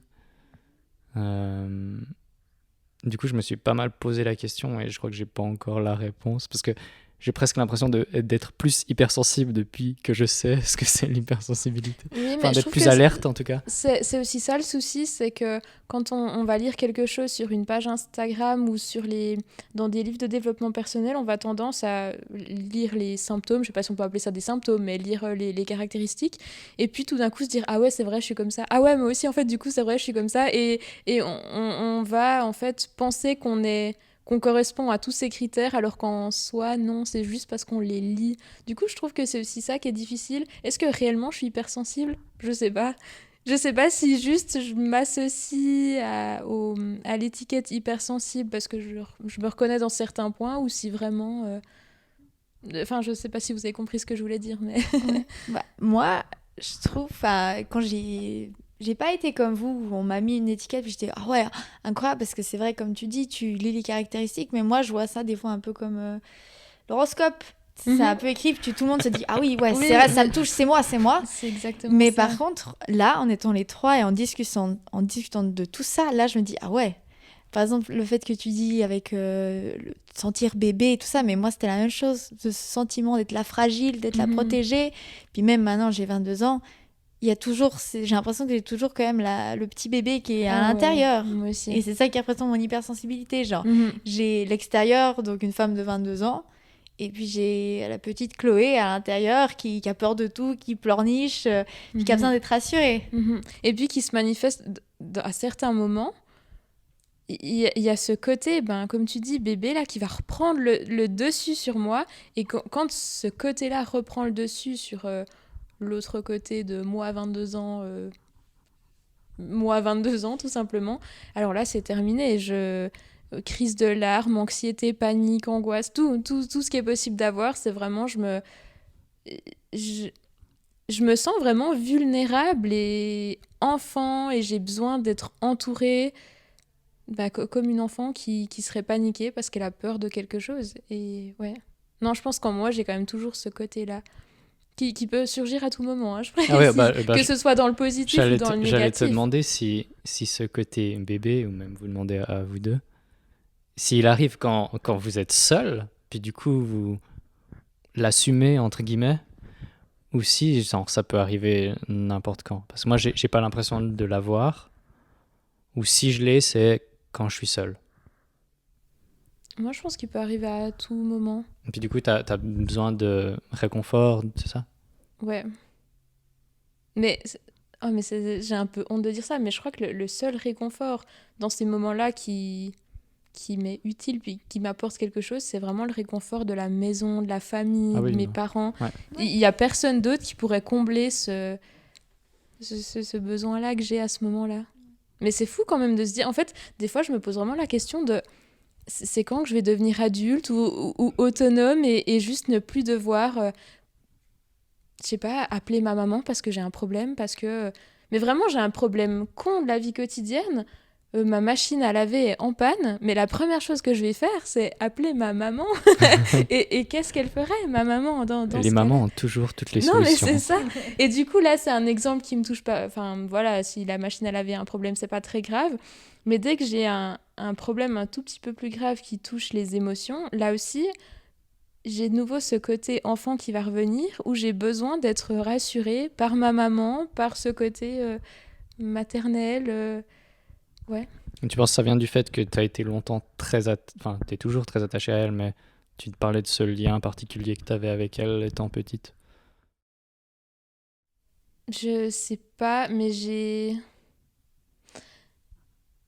Après, je sais pas, c'est un peu moi qui... J'ai l'impression que ma maman nous a vraiment... Parce que j'ai un frère et une sœur, du coup, nous trois, et j'ai l'impression qu'elle nous a vraiment couvés, puis qu'elle nous a conditionnés à être comme ça, attachés à elle. Et du coup, c'est un peu inconscient. Je sais pas vraiment... Ce lien, je sais pas comment il s'est créé, finalement. Mais c'est comme ça, je sais pas. Ah oui, mais non, mais c'est un lien riche et Mhm. puis c'est génial que tu l'aies. Oui, mais après, j'ai... Genre, tu vois, tu as une personne de référence quand ça va pas. Enfin, c'est assez génial. Oui, ok. Vu comme ça, oui. Mais je trouve qu'après, c'est difficile de m'en détacher et de me sentir... et de me sentir complète toute seule, en fait. Comment, le jour où je serai vraiment toute seule, où elle ne sera plus là, comment je vais faire, en fait, pour gérer ce côté-là de moi, de ma personnalité qui a besoin de quelqu'un tout le temps? Je sais pas, encore. Et je sais même pas si un jour j'arriverai à... Bah, peut-être que quand ce sera plus elle, je serai attachée à quelqu'un d'autre, ou je sais pas, mais j'ai l'impression que j'ai quand même toujours besoin d'avoir quelqu'un, cette personne de référence qui va consoler l'enfant qui est en moi quand ça va pas. Du coup, voilà. D'où la question, est-ce qu'un jour je deviendrai adulte et je serai cette propre personne qui me consolera quand je vais pas bien? Mais moi, je pense qu'on peut être adulte en ayant besoin d'être consolé. Oui, Mais c'est vrai. parce que le monde attend de nous. T'es adulte, tu t'autogères, t'es indépendant. Mais ouais, et je comprends bien. Moi, j'ai moins ce lien en tout cas. Après, ma mère m'a pas couvé. Mhm. Mes parents sont divorcés quand j'avais 3 ans. J'ai grandi avec ma mère. Et du coup, des fois, je me dis, ok, est-ce que c'est ce manque de présence masculine qui a fait que je suis devenu hypersensible? Je me suis pas mal demandé ça. Après, je me suis dit, non, mais Raph, ça a strictement rien à voir avec un genre, en fait. C'est pas parce que t'as grandi avec ta mère que t'es plus enclin à être hypersensible. Enfin, je crois pas. Et ouais, j'ai pas eu ce côté couvé. Mais et du coup, j'ai un lien fort avec ma mère. Voilà, ça reste ma mère. Enfin, C'est une maman. c'est une maman, ok. Mais je sais que voilà, si ma machine à laver est en panne, peut-être que je l'appellerai avant d'appeler. C'est sûr. Après, je l'appellerai pas pour me confier, par exemple. Ou bien je me confierai la fois où je la vois. Et puis, donc, j'ai moins ça. Après, tu peux te poser la question si ta mère est hypersensible. Oui, je pense très certainement, oui. Et j'ai l'impression qu'à mes frères et sœurs, et du coup à moi, elle nous a beaucoup transmis ouais, sa sensibilité, sa peur des autres aussi, parce qu'elle a extrêmement peur des autres. D'où le fait de vous protéger. Exactement. Chez nous, on est assez... Enfin, mes deux parents, ils sont vraiment tout le temps, toujours ensemble, et du coup, ils ont formé, avec mes frères et sœurs, un truc où c'est notre famille un peu contre les autres. Et du coup, c'est vrai que... C'est Dallas. Non, mais ils nous ont... Dans le sens où ils nous ont transmis cette peur des autres, cette sensibilité, et puis ces angoisses. Surtout, en fait, ils nous ont transmis leurs angoisses. Inconsciemment, toujours, hein, mais vraiment... Et du coup, pourquoi je disais ça ? Oui, elle est très certainement hypersensible et très, très angoissée de manière générale, du coup. C'est souvent lié.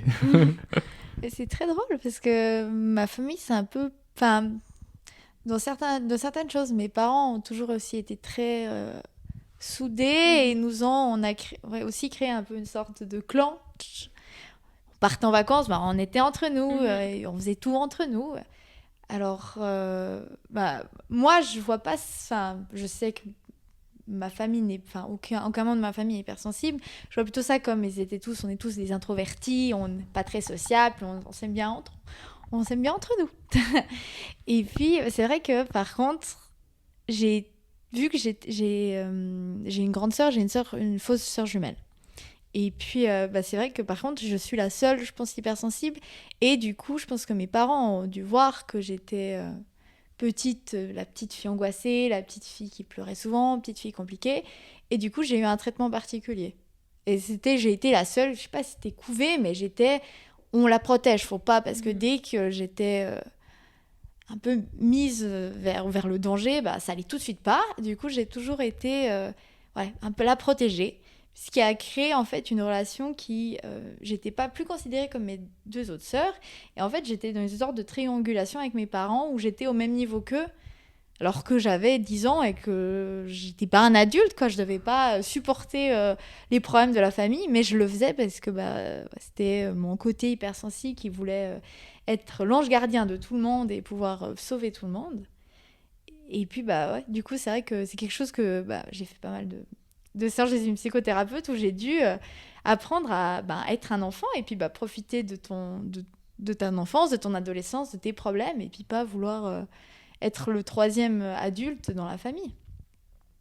Mais on a quand même, c'est un noyau comme ça de famille qui on n'osait pas aller vers les autres, quoi. Oui, c'est ça. Pas aller vers les autres sans le danger. Mais c'est drôle parce que chez moi, c'est pareil dans le sens où je suis la seule en fait enfant qui ait repris un peu toutes ces angoisses de mes parents, de cette sensibilité de mes parents. Mes frères et sœurs, il me semble pas qu'ils sont, en tout cas pas hypersensibles et pas du tout... Non, cette sensibilité comme ça face au monde, j'ai l'impression qu'il y a vraiment que moi qui l'ai hérité.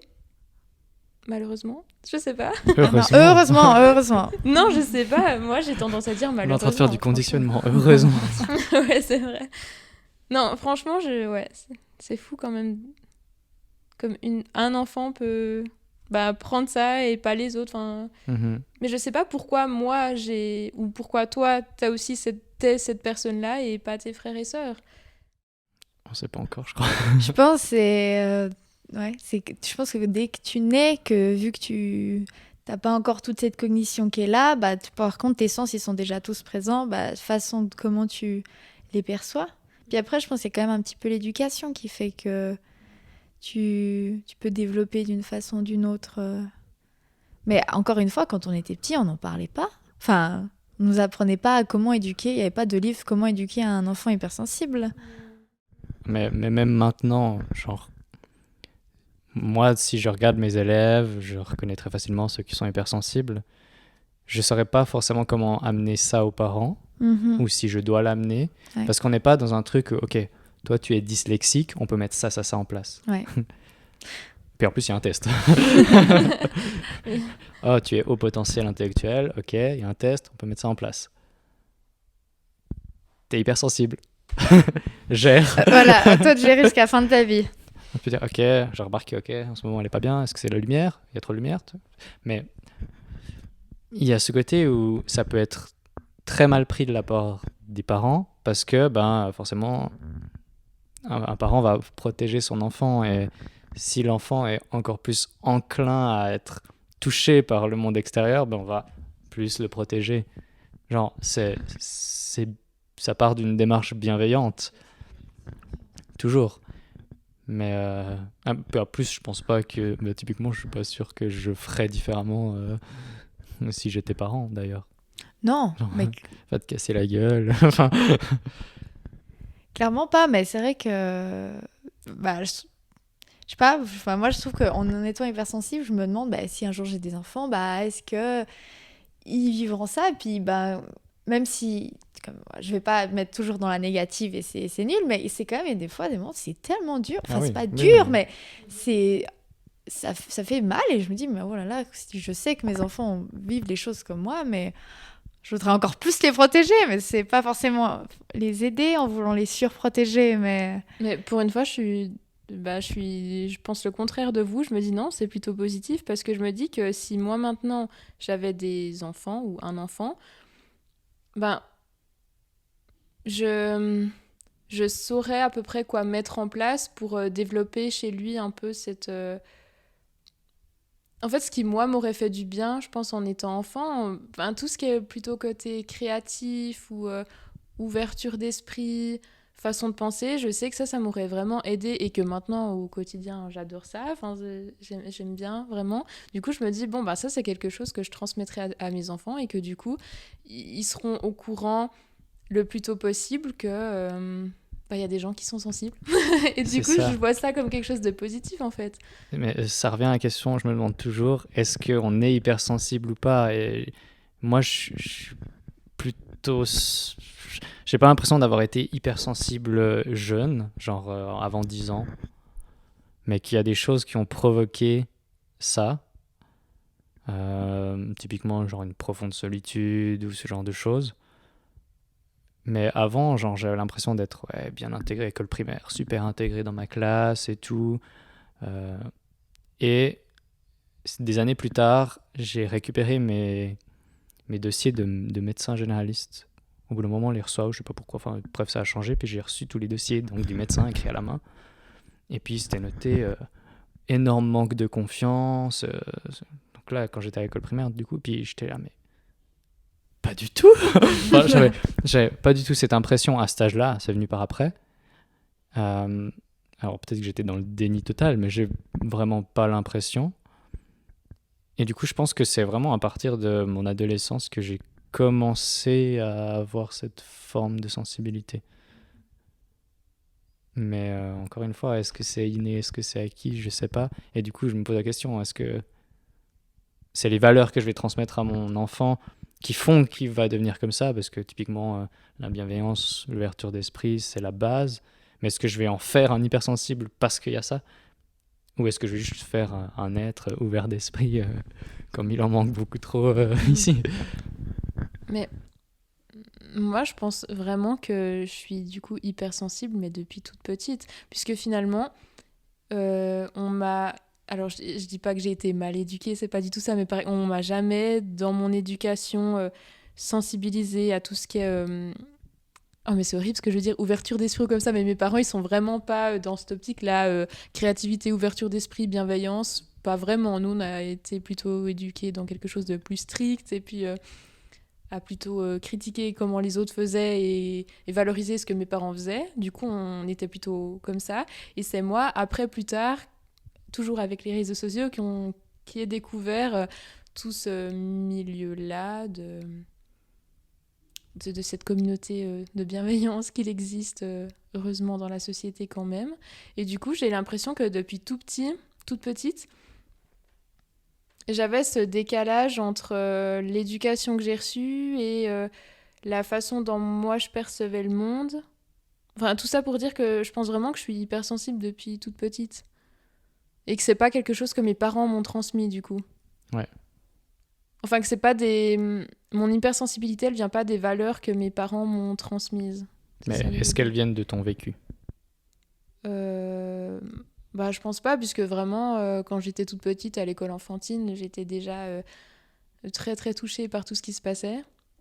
Non, mais vraiment, j'ai été un bébé très longtemps dans le sens où quand je voyais plus la maîtresse à la récréation, je pleurais parce que j'avais ce sentiment d'abandon. Je me disais, ça y est, ma mère m'a abandonnée, la prof m'a abandonnée. Oh. Non, vraiment, c'était T'inquiète, horrible. j'en vois tous les jours des comme ça. Ah non, mais alors j'étais ce genre d'enfant-là et du coup, Non, je pense que vraiment, ça vient pas de mon vécu, ça vient juste de... Parce que jamais personne m'a abandonnée, mais pourtant j'ai quand même ce sentiment d'abandon depuis toute petite, depuis 4 ans du coup, parce que j'ai fait l'école enfantine à 4 ans, enfin j'ai commencé à 4 ans. Ça a été horrible. C'était la pire période de ma vie. Je pense qu'encore actuellement, je suis capable de pleurer quand je repense à ce que je ressentais à l'école enfantine.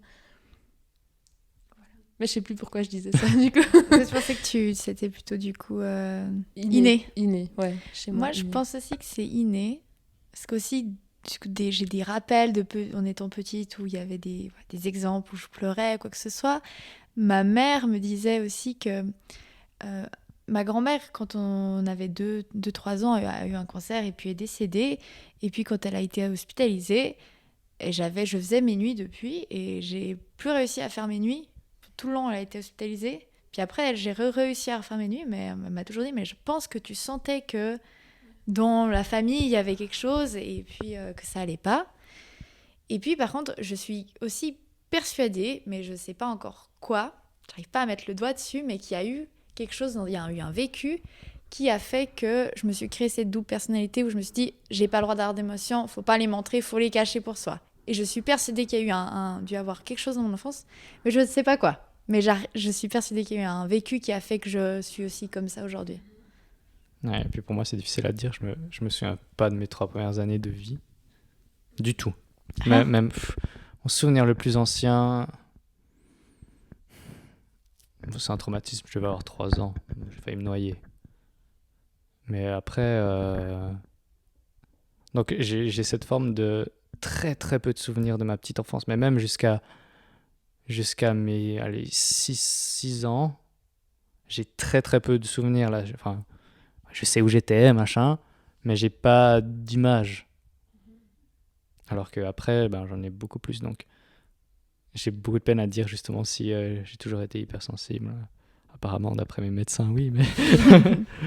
mais d'ailleurs, à propos des médecins, toi, t'as été suivi en psychologie, toi pas?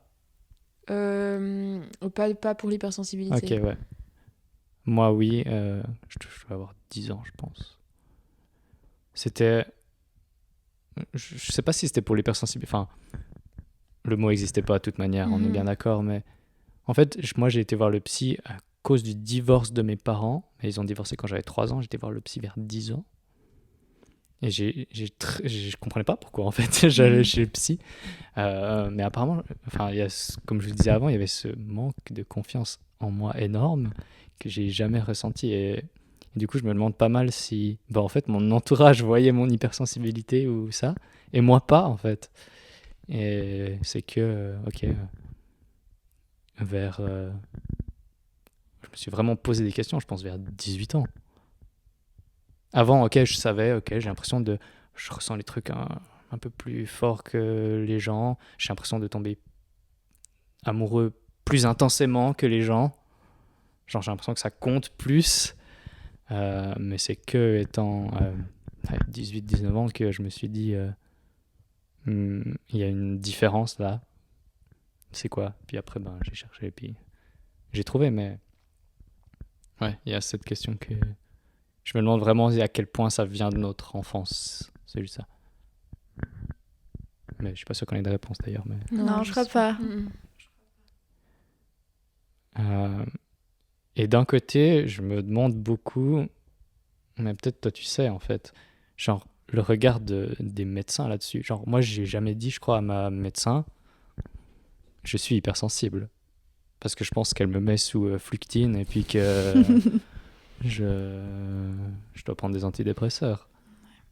Alors que non. Mais je pense que les médecins, ils savent pas et puis ils se mouillent pas. Enfin, je me rappelle, moi, du coup, quand j'étais petite, j'allais chez pédiatre, puis que ma mère expliquait que j'étais une enfant anxieuse, qui pleurait souvent, qui avait peur de la séparation de tout. Tout ce qu'il disait, il te proposait, j'ai fait plein avant d'aller même chez une psychothérapeute, j'ai fait de l'art-thérapie, j'ai fait de la kiné, chez une kiné, enfin, plein de trucs pour essayer de... Mais c'était même pas pour calmer l'hypersensibilité, c'est pour calmer les angoisses, les pleurs, les traumatismes et tous ces trucs, mais un médecin. Tu vas maintenant chez ton médecin et tu me dis que t'es hyper... Enfin, il va rien... Enfin, tu vois, ton médecin généraliste, il travaille les maladies. Et puis, c'est pas une maladie, l'hypersensibilité, c'est Mais une on t'envoie quand même particularité. chez un psychologue. Mais ouais, c'est ça. C'est que lui, je pense mais même, je pense que tu vas chez ton médecin généraliste et tu dis que t'as un coup de déprime, il va tomber chez un psychothérapeute. Il sait pas, chez un psychiatre, lui, il veut pas gérer tout ce qui est à l'intérieur. Enfin, lui, il va gérer le corps et puis les organes. Mais les émotions, je pense qu'il va te conseiller ailleurs. Mais je peux rebondir sur ça parce que quand j'ai commencé d'aller voir une psy, c'était parce que, enfin, vraiment, j'avais vraiment... Je pense que... C'est récent, du coup? Oui, c'était il y a 2018-2019, ouais, du coup, il y a 3 ans à peu près. Vraiment, j'étais en dépression intense. Et puis, je suis d'abord allée chez mon médecin généraliste où là, il m'a recommandé d'aller voir une psychologue. Et la psychologue m'a ensuite envoyée chez le psychiatre. Pour être remboursé par l'assurance. Non, et puis te donner des médicaments pour que tu ailles tout de suite mieux. C'est exactement, elle voulait que j'ai... Parce que la psychologue ne pouvait pas me prescrire des médicaments, bien que je lui avais précisé que je ne voulais pas de médicaments. Et elle a quand même insisté pour que j'aille voir un psychiatre, parce que vraiment, cette période-là, ça n'allait vraiment pas. Et puis, quand je suis allée chez le psychiatre, on a parlé, j'y suis allée, 3 fois, parce qu'après, j'y ai plus remis les pieds, vous pensez bien. Et du coup, je lui parlais vraiment de mon empathie avec les gens. Je me souviens de ça, je lui parlais de mon empathie avec les gens et de mon empathie envers les objets aussi, parce que j'ai vraiment de l'empathie pour les objets. Et puis, il m'écoutait, il rigolait, puis il m'a prescrit des antidépresseurs. Et après une séance, je pense, de 30 minutes, il m'a prescrit des antidépresseurs, puis il m'a dit qu'il fallait que je prenne ça. Et que, puis t'as plus de problème jusqu'à la fin de ta vie. Et du coup, je n'ai pas pris les antidépresseurs et je n'ai plus remis les pieds chez ce psychiatre. Alors, je ne sais pas si lui était mauvais, c'est possible. Je ne dis pas que tous les psychiatres sont mauvais. Mais c'est vrai que de la part d'un psychiatre, ça m'a quand même vraiment choquée qu'ils ne comprennent pas que je puisse avoir de l'empathie même pour des objets. Alors oui, dit comme ça, c'est un peu... Même sur le moment, je me sentais pas ridicule, mais si, presque un peu, lui dire, je sais pas, quand je jette quelque chose, moi, ça me fait mal au cœur de jeter quelque chose réellement. Et lui, juste, ça l'amusait, disons. Enfin, il me prenait pas trop... Vraiment, j'étais pas du tout prise au sérieux, j'étais pas écoutée. Puis... la solution de facilité, c'était de me dire, vous êtes en dépression, puis il faut prendre des antidépresseurs. C'est le diagnostic qu'on m'a mis, en fait. C'est fou, parce que tu dis que tu vas chez une psychothérapeute ou chez un psychiatre à cause d'une dépression. Forcément, ils te donnent des antidépresseurs. Enfin, je veux dire, ça va très vite. Et moi, je suis retourné... Du coup, j'étais chez le psy quand j'avais 10-11 ans. Et là, je suis retourné, c'était il y a 1 an et demi. Mais genre, j'étais juste volontaire. J'étais chez le psy pour, ok, j'aimerais me découvrir. Et là, en fait, ma démarche a été accueillie genre hyper bien. Et à aucun moment, j'ai été dans le jugement ou quoi que ce soit. Pourtant, j'ai parlé justement principalement de mon hypersensibilité, de crise d'angoisse qui pouvait arriver à certains moments. Et puis même, après, par la suite, des fois, j'allais chez la psy sans savoir de quoi on allait parler. Et puis, je trouvais ça juste trop bien de parler puis d'aller dans tous les sens. Après, peut-être que oui, je suis bien tombé. T'es génial. J'ai aussi vu le psychiatre. J'ai même fait plein de tests, genre des tests QI, parce que ils m'ont orienté là. Et puis, genre, c'est des trucs que j'adore faire. Puis, au bout d'un moment, on m'a dit vous avez rien. Il n'y a pas de diagnostic. Enfin, le seul diagnostic, c'est qu'il n'y a rien de négatif. Il n'y a rien à travailler, en fait. Donc, à partir de maintenant, il faudra payer les séances. Puis j'étais là, mais... Ah Oui, parce que tu vas chez la psychothérapeute. Ensuite, tu vois le psychiatre qui... Puis après, je crois que tu as genre 10 séances ou un truc comme ça qui sont remboursées par la caisse maladie. Et après ça, c'est plus remboursé, donc tu tapes du 150-200 balles l'heure. Et je trouve ça tellement fou que quelqu'un qui va de manière volontaire pour s'occuper de sa santé mentale, surtout en plus j'avais rien, enfin je veux dire, je me sentais bien, c'est ciao en fait. Alors que genre j'ai l'impression que c'est super essentiel. Enfin, je veux dire, si tu vas chez ton médecin généraliste X fois par année, il n'y a pas de limite. Enfin, Ah mais je savais pas du coup qu'on devait avoir quelque chose pour oui, être il faut remboursé. qu'il y ait un diagnostic. Ou alors Ok, tu je as savais ta pas. complémentaire qui paye un peu, qui C'est peut c'est payer. possible, ouais. Mais c'est vrai que ouais, j'avais jamais entendu celle-là, elle est horrible. Enfin, qu'il fallait avoir un problème pour... Mhm. C'est ça. c'est triste. Parce qu'ils m'ont dit, votre démarche, elle est super. Tu vois, me découvrir moi-même. Il y a plein de manières de faire. Certains lisent, certains parlent. Mais on ne peut pas faire grand-chose pour vous. Je dis, mais what? Et du coup, ceux qui ont des réels problèmes, une dépression, bah, en fait, on les médique, en fait, on les Mhm. écoute pas. C'est ça. Non, mais Ah ouais, il y a un truc là derrière qui est... Parce que moi, ok, ce serait bien de faire des tests QI. J'ai fait les tests QI, après, c'est ciao. Bonjour, vous êtes haut potentiel. Super. Je dois me débrouiller maintenant. Ouais. Bah, c'est drôle parce que moi aussi, pour l'histoire chez le psychologue, j'ai été voir quand j'avais 10-11 ans un psychologue. Et puis bah, après, j'ai arrêté, j'allais mieux. Et puis, je suis retournée aussi plus tard. Et puis, j'ai fait pendant aussi une année, 2 ans, 3 ans, où je voyais ma psychologue une fois, 2 fois dans le mois. Puis ouais, on parlait, j'avais pas un problème particulier, mais on reparlait de ce qui s'était passé. Et puis c'est vrai que je voulais aussi pouvoir me connaître, me comprendre un peu mieux. Ouais. Et puis c'est vrai que c'était sympa. Et puis ben, après, j'ai arrêté. Et puis elle m'a dit, bah, c'est bon, je crois qu'on a fait le tour. Et puis maintenant, je sais que j'ai toujours son numéro au cas où, mais c'est vrai que je me sens beaucoup plus, je sais pas sentie un peu beaucoup plus, pas forte, mais de te connaître un petit peu mieux. Puis dire, bah, j'ai cette béquille au cas où, mais là, je peux gérer toute seule. Mhm. C'est ça. Mais c'est comme je disais avant, on est attiré par le développement personnel, attiré par, ok, savoir, tu disais, Mhm. c'est laquelle la vraie moi, Ouais. savoir qui on est vraiment, aller rechercher ça. Et c'est pour ça que j'ai l'impression que oui, je suis hypersensible, mais c'est pas tout moi. Il y a d'autres choses que je dois découvrir.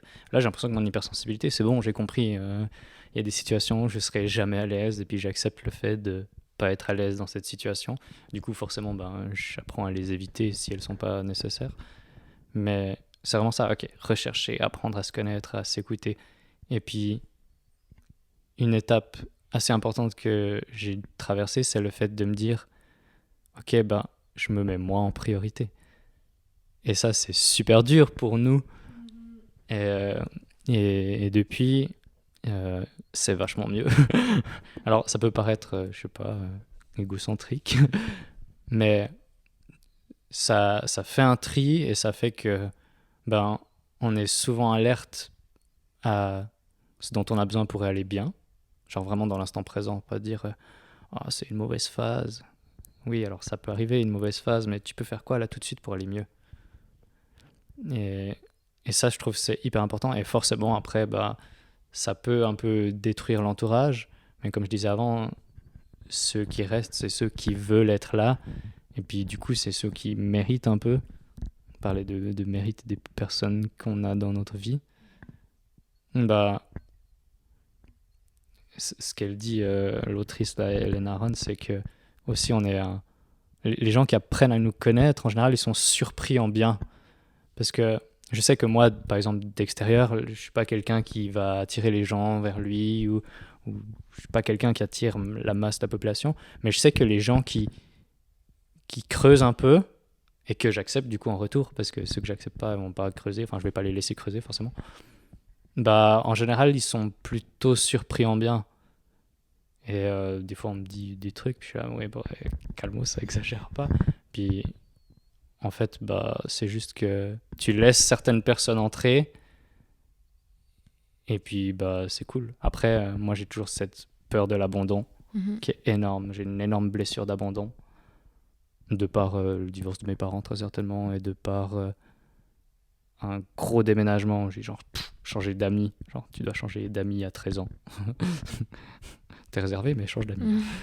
Et du coup, j'ai une énorme blessure d'abandon, donc j'ai toujours peur que les gens qui sont dans ma vie, même si c'est des amis proches, j'ai peur qu'ils se barrent. Ah oui, non, mais en tout cas, personnellement, je crois que c'est ma plus grande peur dans la vie, c'est vraiment que les gens qui sont autour de moi m'abandonnent. Il n'y a pas de raison en plus. Oui, Genre- non, il n'y a pas de raison, mais je pense, la plus grosse peur dans ma vie, l'abandon. Mhm. Donc, En c'est le amitié, rejet. en amour, en famille, Ouais. en tout ce que vous voulez, mais vraiment. Moi, je l'ai pas trop, mais Mhm. je l'ai quand même. Elle est présente. Après, T'as sûrement j'ai des autres un blessures, il y en a j'ai d'autres, t'inquiète. d'autres problèmes. Mais un truc qu'on n'a pas parlé, et je me demande si c'est la même chose. Vraiment, je voulais savoir s'il y avait des périodes dans l'année qui étaient plus compliquées pour vous.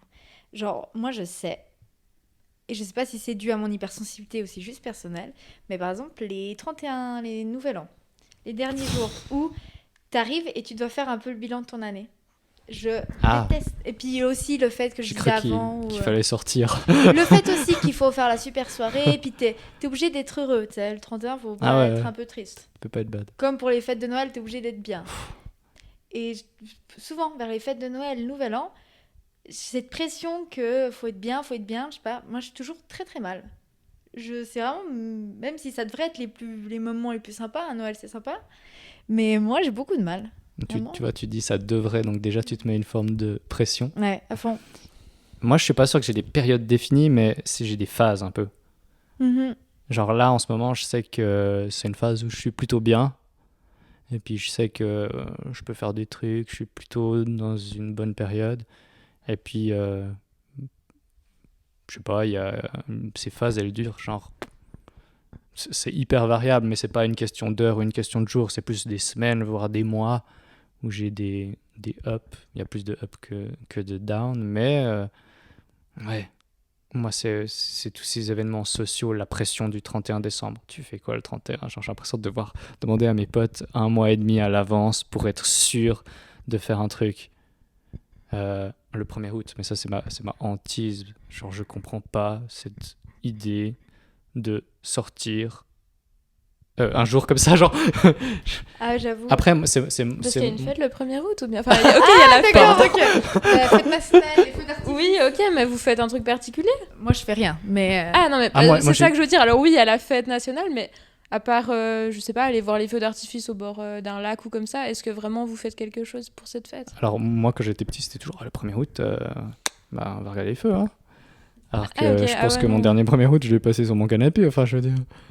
Mais, Ah, j'avais pas du tout cette idée que. mais moi, c'est plus en lien avec les trucs sociaux obligatoires. Mhm. Ouais, Ok. aussi, ouais.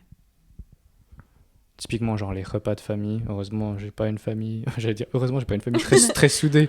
Mais du coup, en fait, ça me convient bien. Parce que, genre, c'est vrai. les Ok, repas de c'est fou. famille, c'est horrible.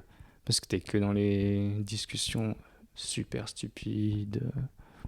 Il y a Mais- toujours l'oncle qui fait une mauvaise blague. Mais alors, j'ai pas du tout cette vision-là. Alors moi, Parce que t'es très famille. oui, je suis très famille. Pour répondre à ta question, s'il y a des moments dans l'année où ça va moins bien, je dirais que je suis très sensible à la météo. Quand il y a du soleil, je vais très très bien, vraiment. Et quand l'été qu'on a passé, pour moi, je pense que c'était vraiment une période très difficile puisqu'il y avait de la pluie tout le temps, du gris tout le temps. Donc ça, je le ressens vraiment sur mon moral. Mais alors, la période de fin d'année, moi, je pense que c'est la meilleure période qui peut m'arriver. J'adore ça, les repas de famille. Et pour le 31, en fait, le 31, depuis toute petite, on l'a fêté en famille. J'ai jamais fait une fête au 31 avec mes amis. Donc, j'ai jamais eu cette pression-là, en fait. Mais je peux comprendre, parce que je pense que si je devais faire un 31 avec des amis, je sais pas avec qui je ferais le 31. Mhm. Du coup, Ouais, c'est ça. c'est dire, ouais. Donc, je peux comprendre ça. Et puis, je voulais encore rebondir sur quelque chose.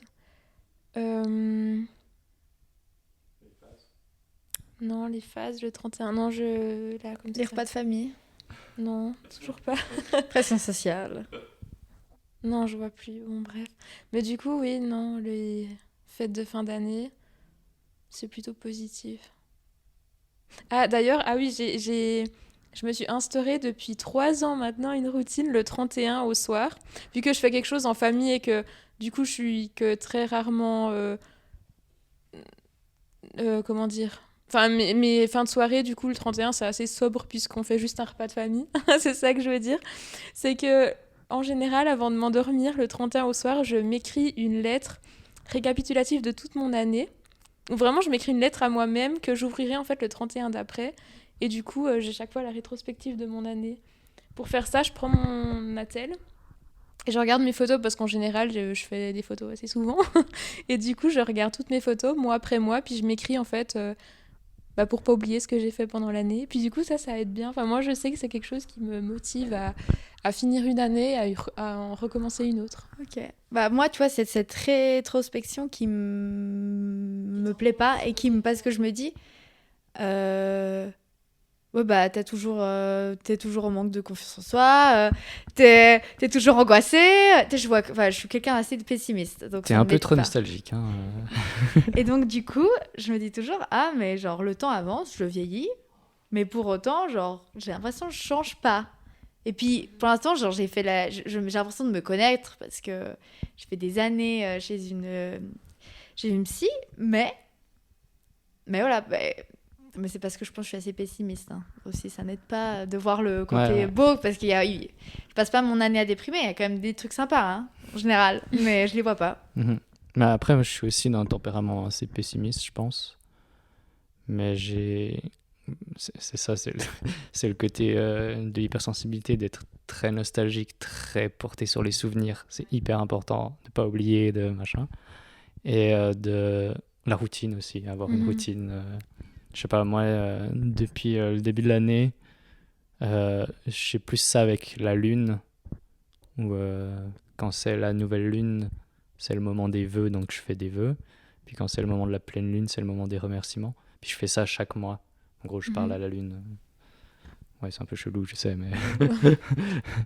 mais ouais, je sais pas, j'ai l'impression qu'on a cette fibre, et rien que le fait qu'on se pose ces questions, bah, la plupart des gens, ils se les posent pas, j'ai l'impression, genre... Oui. 31, ouais, trop bien, 31.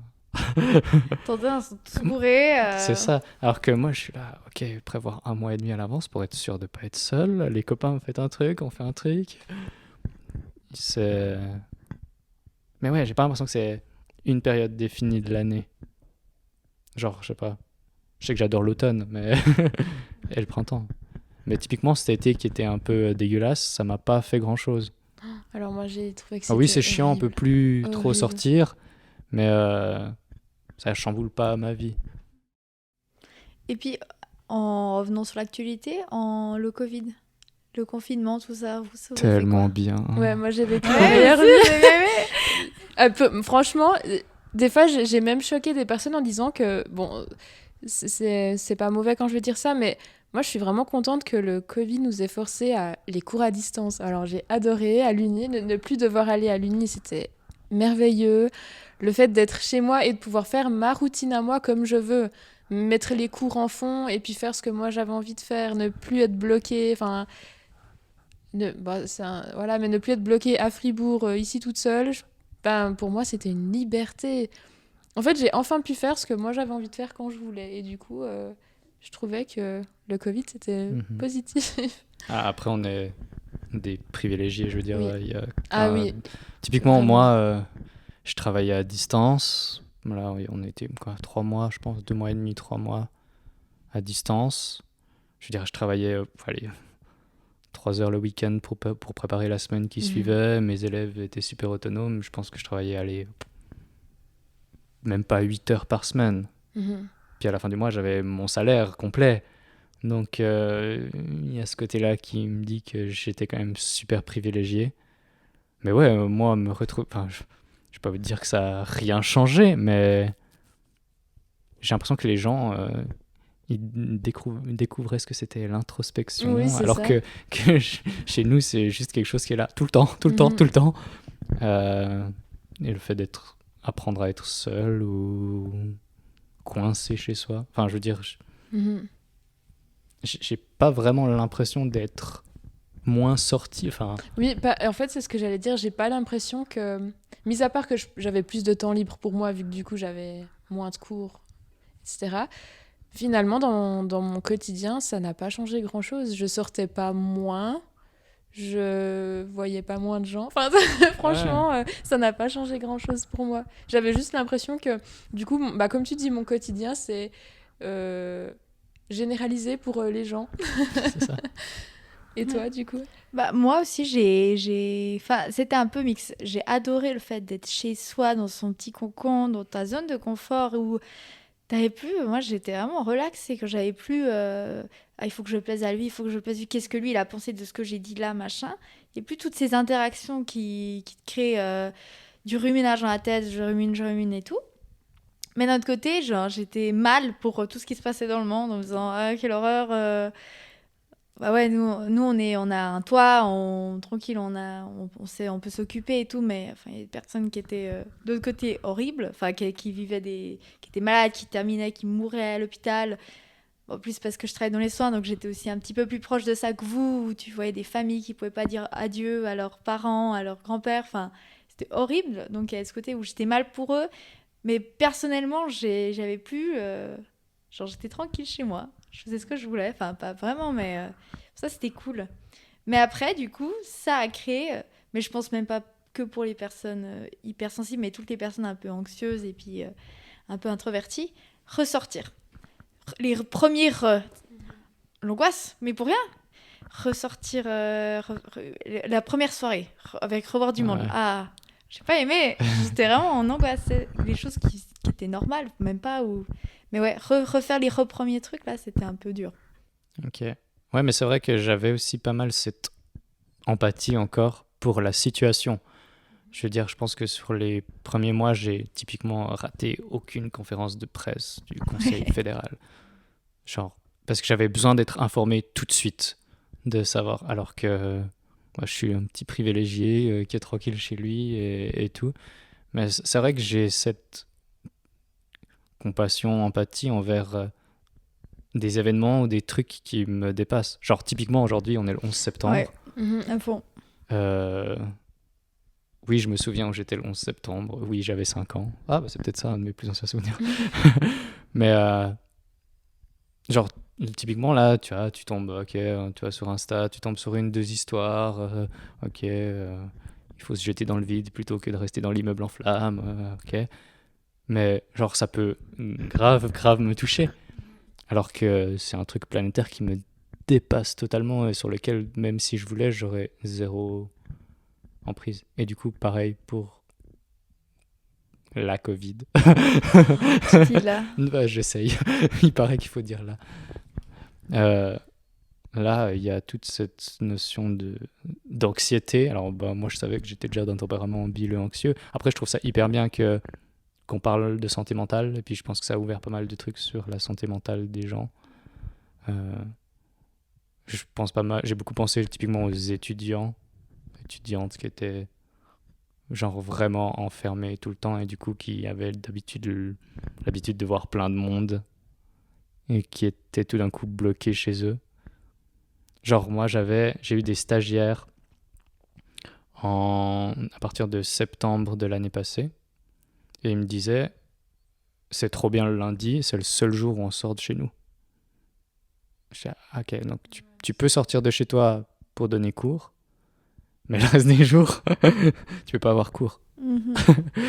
Et ouais, je pense qu'il y a... c'est très particulier. Et d'un côté, je me dis, il va falloir s'y habituer parce que c'est genre la première pandémie de ce siècle. Et bah, il va y en avoir des masses d'autres parce qu'on fout la merde. Mais ouais, je sais pas, j'ai cette sensibilité à ça qui fait que je me suis pas mal posé de questions sur ce qui se passe dans le monde et comment les gens gèrent les choses.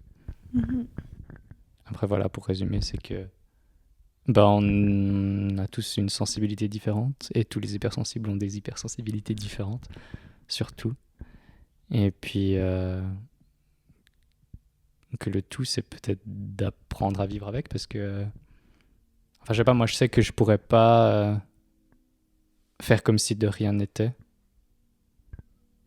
Typiquement, cette notion de double personnalité, je la ressens pas. Mais après, c'est propre. J'ai l'impression que c'est toute une question d'évolution et de finalement qu'est-ce qu'on fait pour être bien avec soi. Du coup, je vous remercie pour ces presque 2 heures. C'était vraiment chouette. Et puis, ben voilà, merci beaucoup. Merci à toi. Voilà pour cette longue discussion absolument passionnante avec Chloé et Noémie. Vous avez pu entendre, c'est très riche. On a des points qui nous rassemblent beaucoup, des points plus divergents, et c'est ça qui est important de retenir, je pense. Et c'est aussi ça qui est complexe dans l'hypersensibilité, c'est que oui, il y a des traits de caractère qui font que on est hypersensible. La notion des 5 sens est très très présente, hein, d'où le nom, l'empathie. Voilà, ça c'est vraiment ce qui nous rassemble, ressentir des choses très fortes pour... on a eu l'exemple des objets, ou l'exemple d'une ambiance, d'une odeur. Ça nous rassemble, et après on a des points divergents. Le fait d'être extra ou introverti, d'aimer ou non les relations sociales obligatoires, les fêtes de fin d'année, tout ça. Et c'est ça qui est important de retenir, c'est que finalement, les hypersensibles, c'est une part de la population. La société n'est pas forcément faite pour eux, hein. C'est souvent les extravertis qui s'en sortent très facilement dans la société. Évidemment, c'est une généralité, certains extravertis ont plus de peine, hein. On est bien d'accord. Mais tous les hypersensibles ne sont pas pareils, et c'est pour ça que cette notion d'étiquette est à la fois bien pour les hypersensibles. Personnellement, j'ai mis des mots sur ce que j'étais, ce que je suis, et ça me fait du bien. Mais d'un autre côté, j'ai pas envie d'être catalogué comme l'hypersensible typique, parce qu'il n'y a pas d'hypersensible typique, et je pense que c'est ça qu'il est important de retenir. Je vous remercie pour votre écoute. Si vous êtes toujours là, c'est que ça vous a plu. Donc merci, et on se retrouve très prochainement pour une autre thématique, pour d'autres personnes, et on va voir de quoi elles parlent. Tu parles, le podcast qui s'intéresse à l'autre.